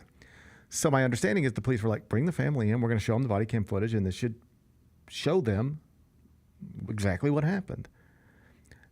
I have not seen the body cam footage. The reporting on the body cam footage is that there's no debate. Police approach the car. There's no debate. The young men run. There's no debate. There's a loaded weapon. And then what happened. The officer has said, I felt like my life was in jeopardy. It is unclear if the gun was ever actually pointed at the police officer. What is clear is the gun was never fired. So there's some deal with that however you like. The police chief has spoken on this and said more or less, no, the gun was not fired at the police officers, but we neither require nor expect our officers to wait to be fired upon to fire. This was a dangerous situation. These are split-second decisions. What is undeniable is a young adult was running with a loaded gun from police. and the police officer is telling us he felt in danger, and what happened. We'll see where it goes. But the hope was that they would show the family this body cam footage, and it would make it undeniable. Like, well, we love our son, but why was he in a stolen car? Why was he running from cops? Why did he have a loaded gun? So they show the body cam footage to the family. The father watches it and becomes visibly upset. Like, has to leave the room, can't even finish really watching what they're watching. And he just storms out. The father does. Okay. All right. Nobody knows where he's going, what he's doing. He just leaves. Like, they all came together. He leaves by himself. 2 hours later, he runs over a sheriff's deputy conducting traffic at the University of Cincinnati for a graduation ceremony. This man watched a video of a police officer shooting and killing his son and presumably decided to retaliate by running over a sheriff's deputy with his vehicle. To be clear, not the cop, right? Not the cop. I see somebody in uniform. You go, eye for an eye type thing. You're going to kill my son. I'm going to kill your officer. The officer's dead. Ran over him. Jeez. Killed him. And the man is now going to jail forever. He's in jail facing a murder charge. This family. Son gets killed by cops on a Thursday. Father is in jail facing a murder charge on a Friday. Is that the damnedest thing you ever heard? That's wild. And think about where these people were 2 weeks ago. I bet you things were okay 2 weeks ago. Or at least they weren't like this. Can you imagine going from being, and we'll find out more about all these people. Can you imagine going from being like a seemingly, presumably normal person on a Wednesday to I've been pushed to murder on a Friday? It's hard to wrap your head around that, isn't it? It is, yeah. Except it happens. Yeah, all the time. It's hard to wrap your head around that, but it happens all the time. I was listening to a podcast about this not too long ago. It was about not this, but it was about just the way people react to things. And sort of the gist of the story was, you think of these horrendous acts. I shouldn't even call it a horrendous act. I guess I can. Like running over a police officer who had nothing. A horrendous act. Let's call that a horrendous act, right? This man was just trying to do a job. I think our instincts are to be like, well, that person must have been a horrible person, or that person must have, been the devil, or that person must have been a killer. And more often than not, when you hear about a murder, it is somebody who was living a normal life at some point, and they just got pushed for whatever reason to that place to do things that you couldn't even imagine doing. In some cases, I'm certain 24 hours earlier. Isn't that a wild deal? Yeah, it is. I think like when you're seeing red, like I think common sense just I cannot goes out wrap the window. my You can't head rationalize around with yourself. Yeah. Being a normal I cannot wrap my head around being me, which is not to suggest a normal person, but just being me. I don't want to kill nobody. You told me I could get away with it, I'd be like, I'll pass. I don't need. I don't think I'll do that. Everybody's fine with me. I don't got no problems with nobody. Everybody's cool. I can't imagine going from this place where I'm at right now to killing somebody tomorrow. But that's what happened to this man. Mm-hmm. He lost his son, saw it on video, and snapped. Whew. I don't know what the message is, other than what a wild story, huh? That is a very wild story. I was hoping you were going to have be able to put a bow on it. No, it's just like this is the way. It's the way the world works. It's the way the world works. Mm-hmm. I'd like for it to work a little differently. But what a wild deal. Wild deal. The initial story I read made it sound like I had to do some extra research. That he killed the cop that killed his son? That's what it made it sound like. And I was like... In fact, when I saw the headline, because I saw you were going to talk about this, It's definitely phrased that way in a lot of the headlines. That is certainly the way it is Yes. presented. And I start because then I'm like, how do you shoot? How would you get that? How would you get to him? Yeah. Well, no, I just meant like, how do you shoot a teenager on a Thursday and then you're just doing traffic on a Friday? It seems like somebody'd be like, hey, you got to take a day off. Take a leave, yeah, right. I was just confused by the idea of it. Seemed like automatically, if you shoot somebody, if you fire a gun as a police officer on a Thursday, you probably don't need to work on Friday. That's fair. Right? And I was like, they really just threw this guy on traffic? He just a traffic cop now? After shooting a teenager on Thursday, he's a traffic cop on Friday? And the dad found him and ran? Huh? That's the way it was presented. Yep. I had to do a little extra research. I didn't want to bring bad information to the audience. Right. We've already done that once today. We've already done it. I want to be a little more careful with this story than I was about Cinco de Mayo. Good. Thank you. That Second French Empire. They just didn't have it in them. They weren't built for it. No. No. Don't ever confuse the First French Empire with the Second French Empire. Nah. That's the first one was conquering things. It's a mistake a lot of people make. Mm-hmm. It's the a second mistake. one, not so much. Not so much. People don't remember it because most people didn't live through it. Mm-hmm. But if you lived through it, you know. That's right. Second French Empire. Not so much. Not so much. Be back with GP's Carryout. Creed. By overwhelming demand, the Summer of '99 tour returns. July 27th, FedEx Forum. With special guests 3 doors down. And Mammoth WVH. Tickets on sale now at livenation.com. Creed returns, the Summer of '99 tour.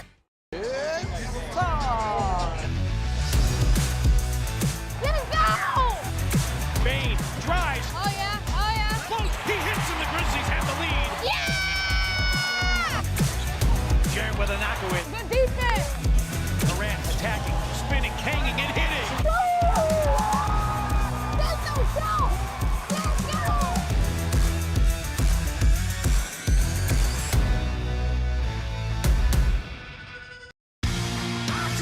Shinedown.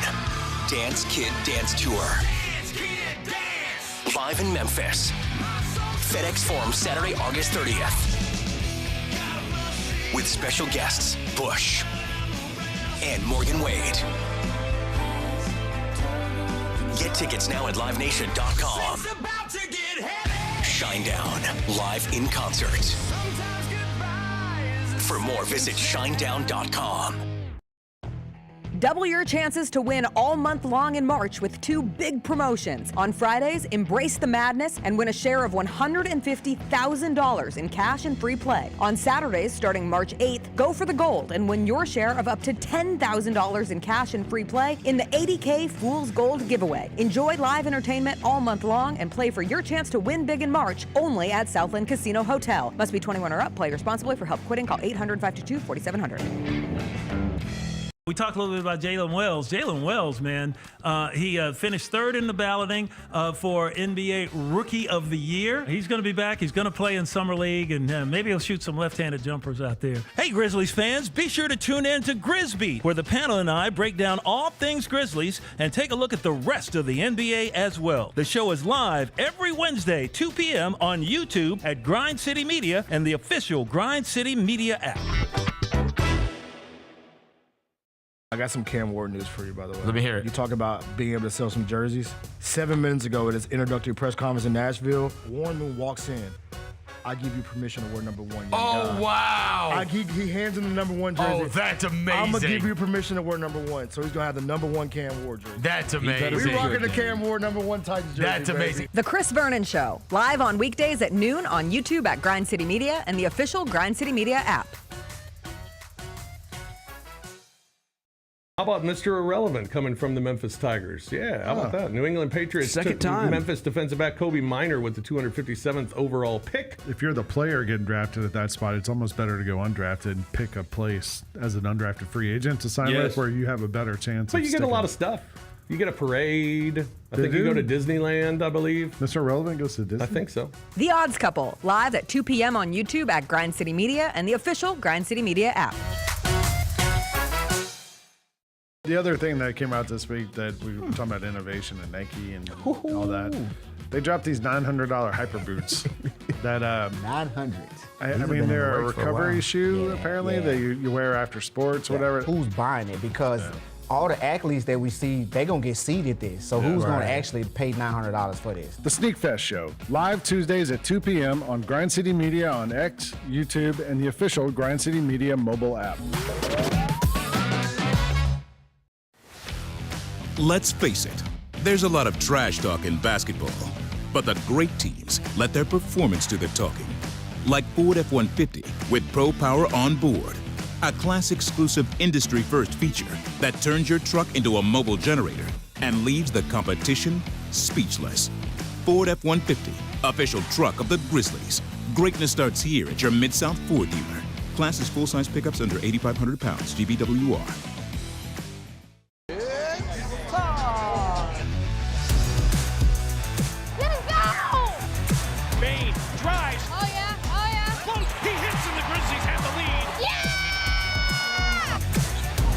With a knockaway. Good defense. Durant attacking, spinning, hanging, and hitting. Let's go.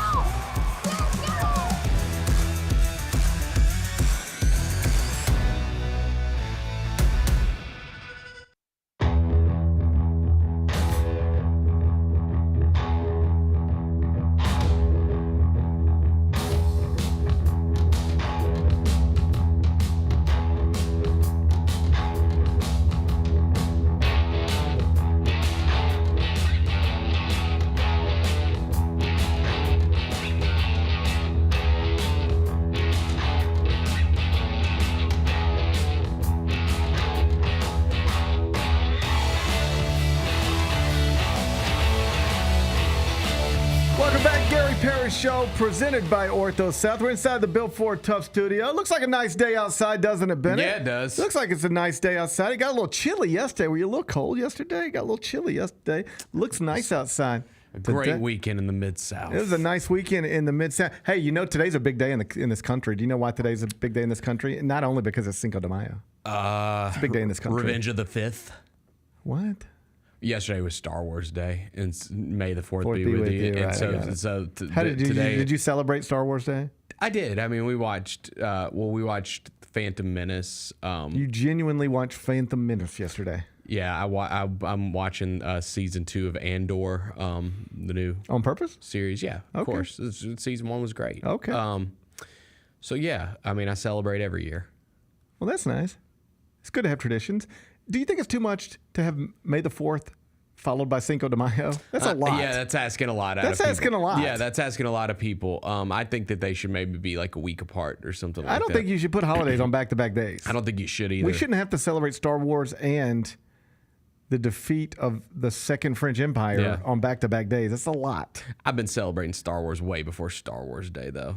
It's in my blood. It's in your blood? It's in my blood. You're a day one Star Wars celebrator. Day one. I was actually telling someone yesterday that I have a big physical media. I'm a big physical media. We've heard about proponent. it. Yeah, We're aware. Big physical. So Yeah. I got it. Yeah. I got all of them. Yeah. All right? The thing, Bennett, when he brags about his big physical media collection, the things he misses, the thing that he sometimes forgets is that we all used to have a big physical media collection. Like all of us had one of those. Not like mine, but yeah. And then we you.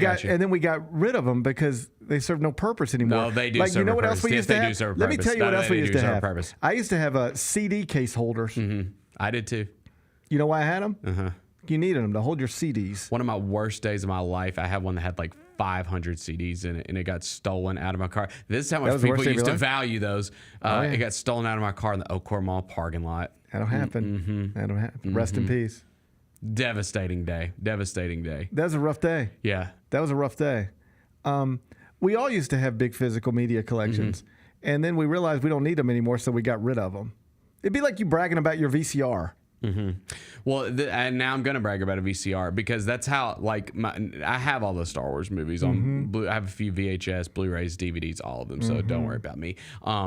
But when I was a kid, I first started getting into it because remember and I guess they still do, but TNT, TBS, it used to just be all movies for the most part. And that's how they used to play the Star Wars movies on TNT all the time when I was a kid. And I would put a VHS tape in the VCR, like a blank one, and record the movie I know how to do that. with all the commercials and everything. And so that was my first collection of Star Wars movies were on a VHS recorded tape. We all did that. We all recorded movies on VCRs, all right? So far, there's nothing unique about your experience. What I'm trying to emphasize to you... I thought it was cool. What I'm trying to emphasize to you is that at some point we stopped.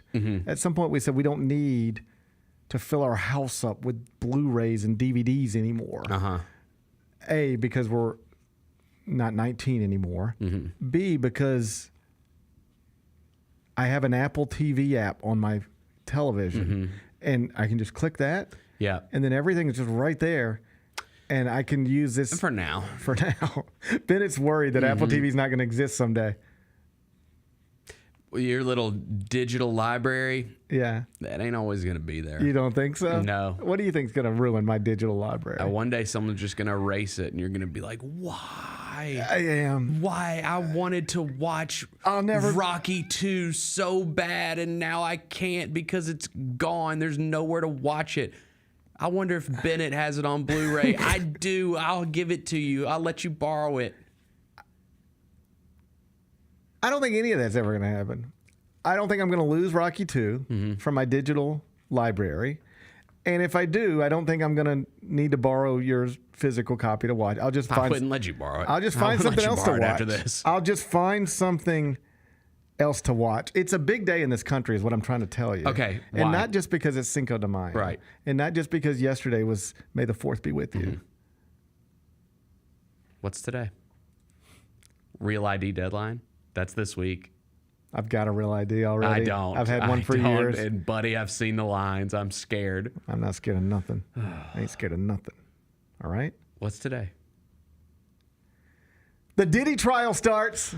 How have we not talked about the Diddy trial? It starts today. They were talking about it on the Today Show. Why do I keep watching the Today Show? I don't know. I'm getting old. Okay? What's going on with you in the Today Show? I don't know. So I'm turning into my parents. You a big, or my grandma. Sounds like you're a big Craig Melvin fan. Craig's great. Craig is awesome. Craig is great. Yeah. I don't know Craig Melvin, but I know that crew just brightens my day. I know his wife. I know Craig Melvin's wife. Okay. Do you know his wife? Who's his wife? Lindsay Zarniak. Oh, really? I didn't know that. Used to work at ESPN. How about that? She worked with us at CBS Sports Network a little bit. Right on. So I don't know Craig Melvin, but I know Lindsay, and I know people who know them both. You know what everybody says about them? They're awesome. And it comes across on TV. It feels true. It feels authentic. It feels authentic. And I want to believe that. I want to believe it too. Like when I'm watching that show, I'm like, man, I hope they're all really like this. And keep in mind, you used to watch that show, and it was Matt Lauer. Oh yeah, and he was locking women in his office. That's right. He had like a freaking secret room in his office or something. The Matt Lauer stories. A trap door or something in his office. I don't think it was a trap door, Bennett. I don't think Matt Lauer had a trap door. He did have, reportedly, he had a button right here, and he would invite you into his office, and then he would proposition you, and if he needed to lock the door, he could. Can you imagine? That happened in a workplace. That happened. Sometimes I hear, and I know sometimes we say some stuff and whatever, we have fun. But there's a big gap between having fun and having a device installed in your office so that you can lock women in there. Yeah. Is that not? I don't think we talk about this enough. That story did go away fast. And so did Matt Lauer. Yeah, he disappeared. I mean, he went from on your TV every morning. Every morning. He is. When was the last time you heard from him? Wow.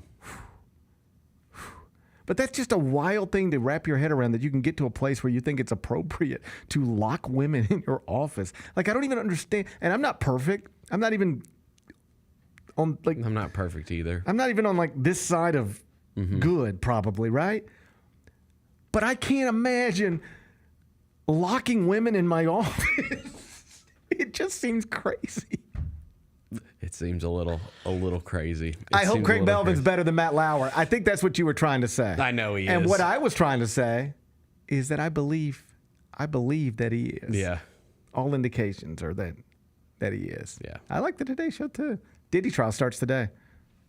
Man, we are gonna get some stuff out of that. There is 0% chance that this is the last time we talk about the Diddy trial this week. Oh man, this 0%. This might be the first of a million times. Right. All right. Right. Yeah, we'll see what comes out today. Today they're just laying the foundation. It's just foundation laying. Yeah. And we got to do jury selection. Oh yeah, that's gonna be hard. Yeah. You know what you got to ask a juror? What? Can you have an open mind? Hey, prospective juror number 47. We know that you watched Diddy beat the shit out of a woman on a hotel camera. All right? But can you keep an open mind? It's tough, isn't it? That's tough. It's tough. Yeah. I struggle with this. On one hand, you don't beat federal cases, right? Mm-hmm. On the other hand, this guy has turned down every plea bargain and just been like, no, let's do it. I'll do it. Yeah, that is interesting. You know You're what he right. says? You know what he says? Here's what Diddy says. He says, I'm a freak, but I'm not a criminal. Okay. Well. He said, I'm a freak, but I'm not a criminal. I feel like you've said that before. We're going to find out. I feel like that's the way you think about yourself. A freak, but not a criminal. Yeah. You just compared yourself to Diddy publicly. I'm not a criminal. You and Diddy say the exact same things. You and Diddy both say, I might be a freak, but I'm not a criminal. That's what you and Diddy both say. That's what you and Diddy seem to have in common. That's fine. You want to have things in common with Diddy? No. You just identified as. Well, he's wrong. You think he's wrong, but you're right. I think we're going to find out he was probably a criminal too. It sounds like he was a criminal. I'm just saying again. Listen, we'll let the trial play out. Let's let the trial play out. Hey, innocent until proven guilty. I know that. If there's one thing I know about the United States of America, it's innocent until proven guilty. That's right. And if there's one thing I know about Cinco de Mayo, I don't know anything about Cinco It's not Mexican Independence Day. I don't know anything about Cinco de Mayo. Innocent until proven guilty. Yes. But I have a gut feeling. Yes. We're going to find out he was a criminal too. Yeah. He might have been a freaky criminal. You might be just a weirdo. Like a freaky good Samaritan. Yeah. Like a freaky does exist. Productive member of society. I think freaky productive members of society exist. Oh, yeah. Oh, yeah. Yeah, they do. I like it. Everybody's got their kinks. What's yours? I don't want to say it in front of a camera. I mean, I wanted to see if you would answer. No, I mean that's yeah. Some things better left unsaid. I think behind closed doors. I think lots of things are better left unsaid. Not the Matt Lauer closed door, but you know. Not you. There's a difference between closing the door. Yeah. And having a secret button where you can lock it. Right. Right. Imagine what would even happen if I call Pucks and I'd be like, hey, Pucks, I need a button under my desk. Just in case I need to lock my studio door abruptly. How would that even be greeted? Not well. They would just be like, yo, man, what are you talking about? Yeah. And yet, somehow, this happened at 30 Rock. Somebody had to install. Oh, yeah, somebody had to put that in there. I don't think Matt Lauer just installed it himself. Yeah, you think Matt Lauer did with a screwdriver? How would you even do that? He doesn't know how to do that. Matt Lauer had to ask somebody to install a secret button so he could lock it. Like, how do you even have that conversation with somebody? These meetings get intense. I guess These meetings get intense sometimes. I hope Craig Melvin's a good dude. Yeah, I know he is. I know he is too. Yeah. I know he is too. All right, let's do GP's carry. Okay. It's time for GP's Carryout. One final segment filled with stuff to take with you. It's not everything you need to know, but it's most of it. What did we learn today? A whole bunch of stuff. I mean, a lot. But the most important thing was in the NBA, where the Grizzlies, after we got out of here on Friday, announced what we all expected to be true. Tuomas Iisalo, no longer the interim coach. He is the 11th full-time head coach of your Memphis Grizzlies. I understand people who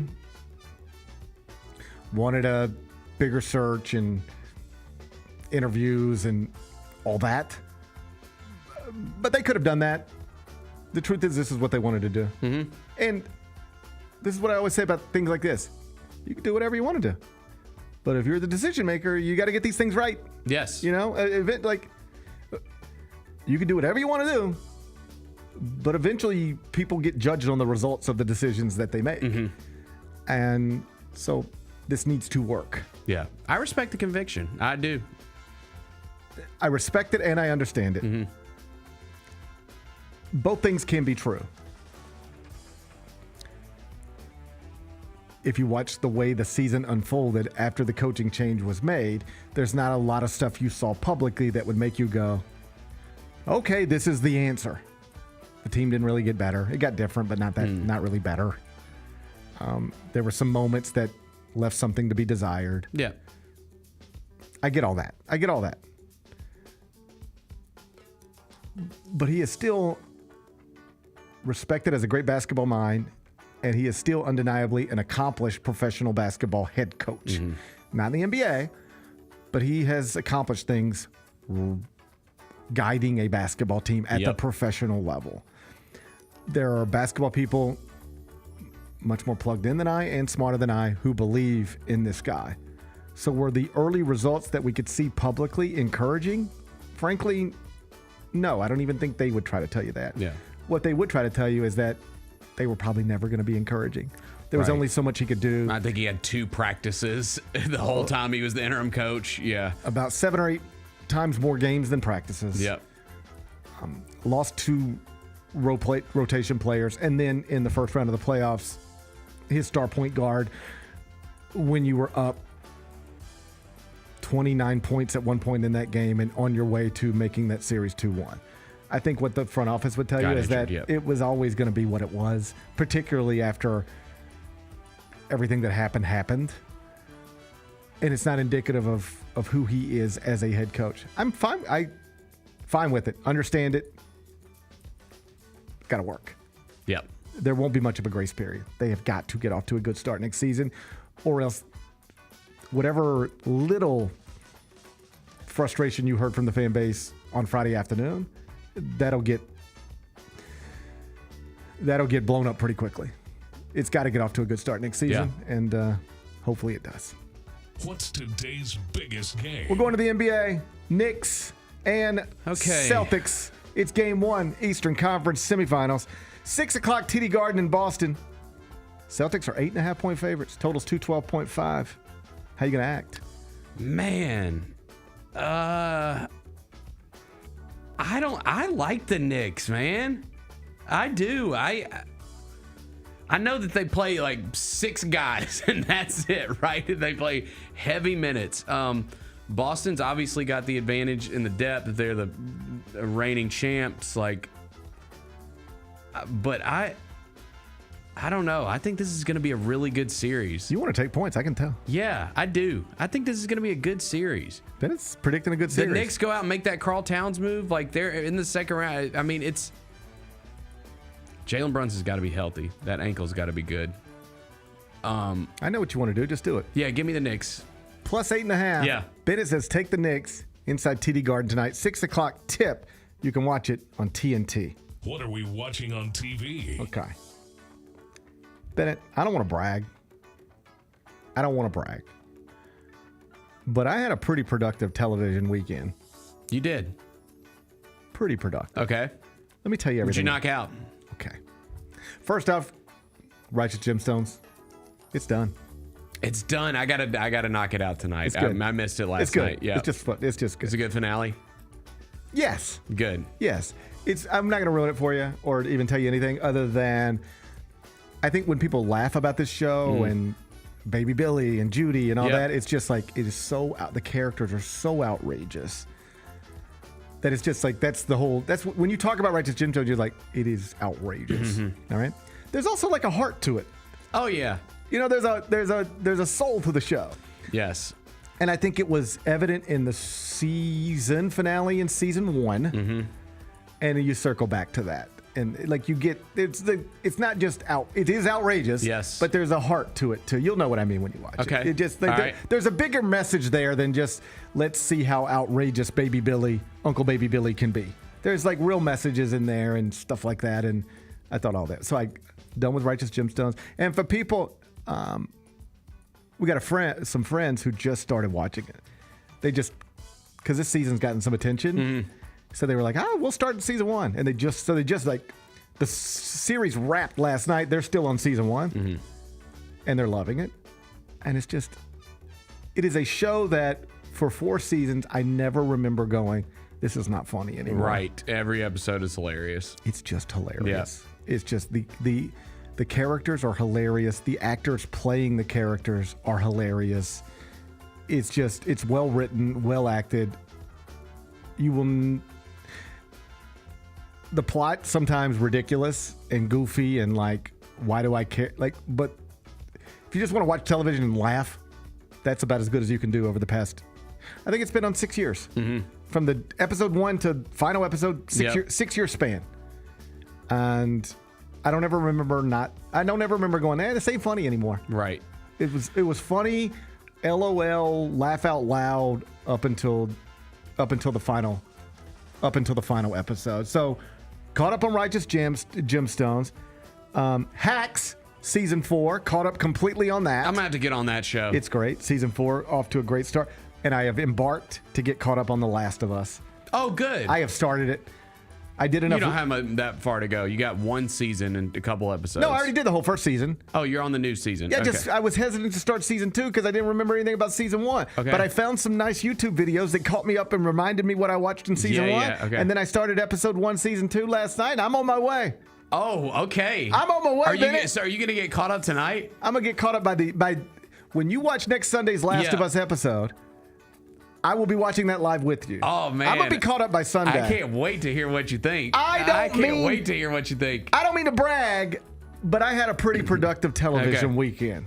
I don't want to brag, but it was pretty productive. Tonight, Raw on Netflix. Seth Rollins, Braun Breaker. You know, they almost killed Sami Zayn last week. They almost killed that poor man. They almost killed Sami Zayn. Well, Sami turned down their invitation. They gave him a chance. They said, you can leave. Now we can get you switched over to SmackDown. We can get you out of here. But if you stay, you're going to get what's coming to you. Sami Zayn was like, I ain't scared. All right. Well, that's what happened, Sami. Now you're dead. Yep. Now you're dead. So let's see who they kill tonight. Seth Rollins, Braun Breaker, Raw on Netflix, 7 o'clock. What's the best thing we've read? You know what? Drew Hill had a nice story this week in Daily Memphian on Tuomas Iisalo, the 11th full-time head coach in Memphis Grizzlies franchise history. It's just sort of addressing all the big questions fans might have if they don't live and die with this stuff and listen to a million NBA-centric podcasts. Mm-hmm. Who is this guy? Where is he from? What has he done? How did he get this job? Should I believe in him? What is his makeup? What's his personality? Drew did a nice job answering a lot of that in a piece that published shortly after the announcement. So if you haven't read that yet, you can find it. Drew Hill on Tuomas Iisalo, dailymemphian.com. What's on tap for tomorrow? Well, tomorrow's going to be Tuesday. So we'll be looking back at tonight's NBA playoff doubleheader, Knicks, Celtics, Nuggets, Thunder. I mentioned Russell Westbrook going back to OKC tonight to Michael Eaves. He said it still matters. Like, Russell, he is not one of those. And, like he won an MVP there. Mm-hmm. You know. Yeah, I mean, he's going to be a Hall of Famer. Like, it's a big deal. I love watching him swing on that rim this weekend. Dude, that was hilarious. Like, he's another guy that I've just kind of like changed my tune. I figured out what it is they're like my age group, right? And so like they're the old guys that are maybe on their way out. And so I'm rooting for those guys like Steph, LeBron, Westbrook, like all, you know. Westbrook is one of those guys where he doesn't always show you the side of him that would make you like him, but almost to a man, people love him who actually know him. Right. He just doesn't show that side of himself too often, but the people who do know him and he shows they tend to like him. So I loved watching him have that moment this weekend. So we'll be looking back on a doubleheader tonight, getting ready for tomorrow's doubleheader. Also joining us, Ole Miss coach Chris Beard. Let's go. 10:20 on Zoom. Chris Beard will join me live from Oxford. So it should be a fun show. Looking forward to it already. Enjoy the rest of your day. I'm going to enjoy mine. And we're going to meet back here tomorrow at 10. Till then, be careful, be kind, be good,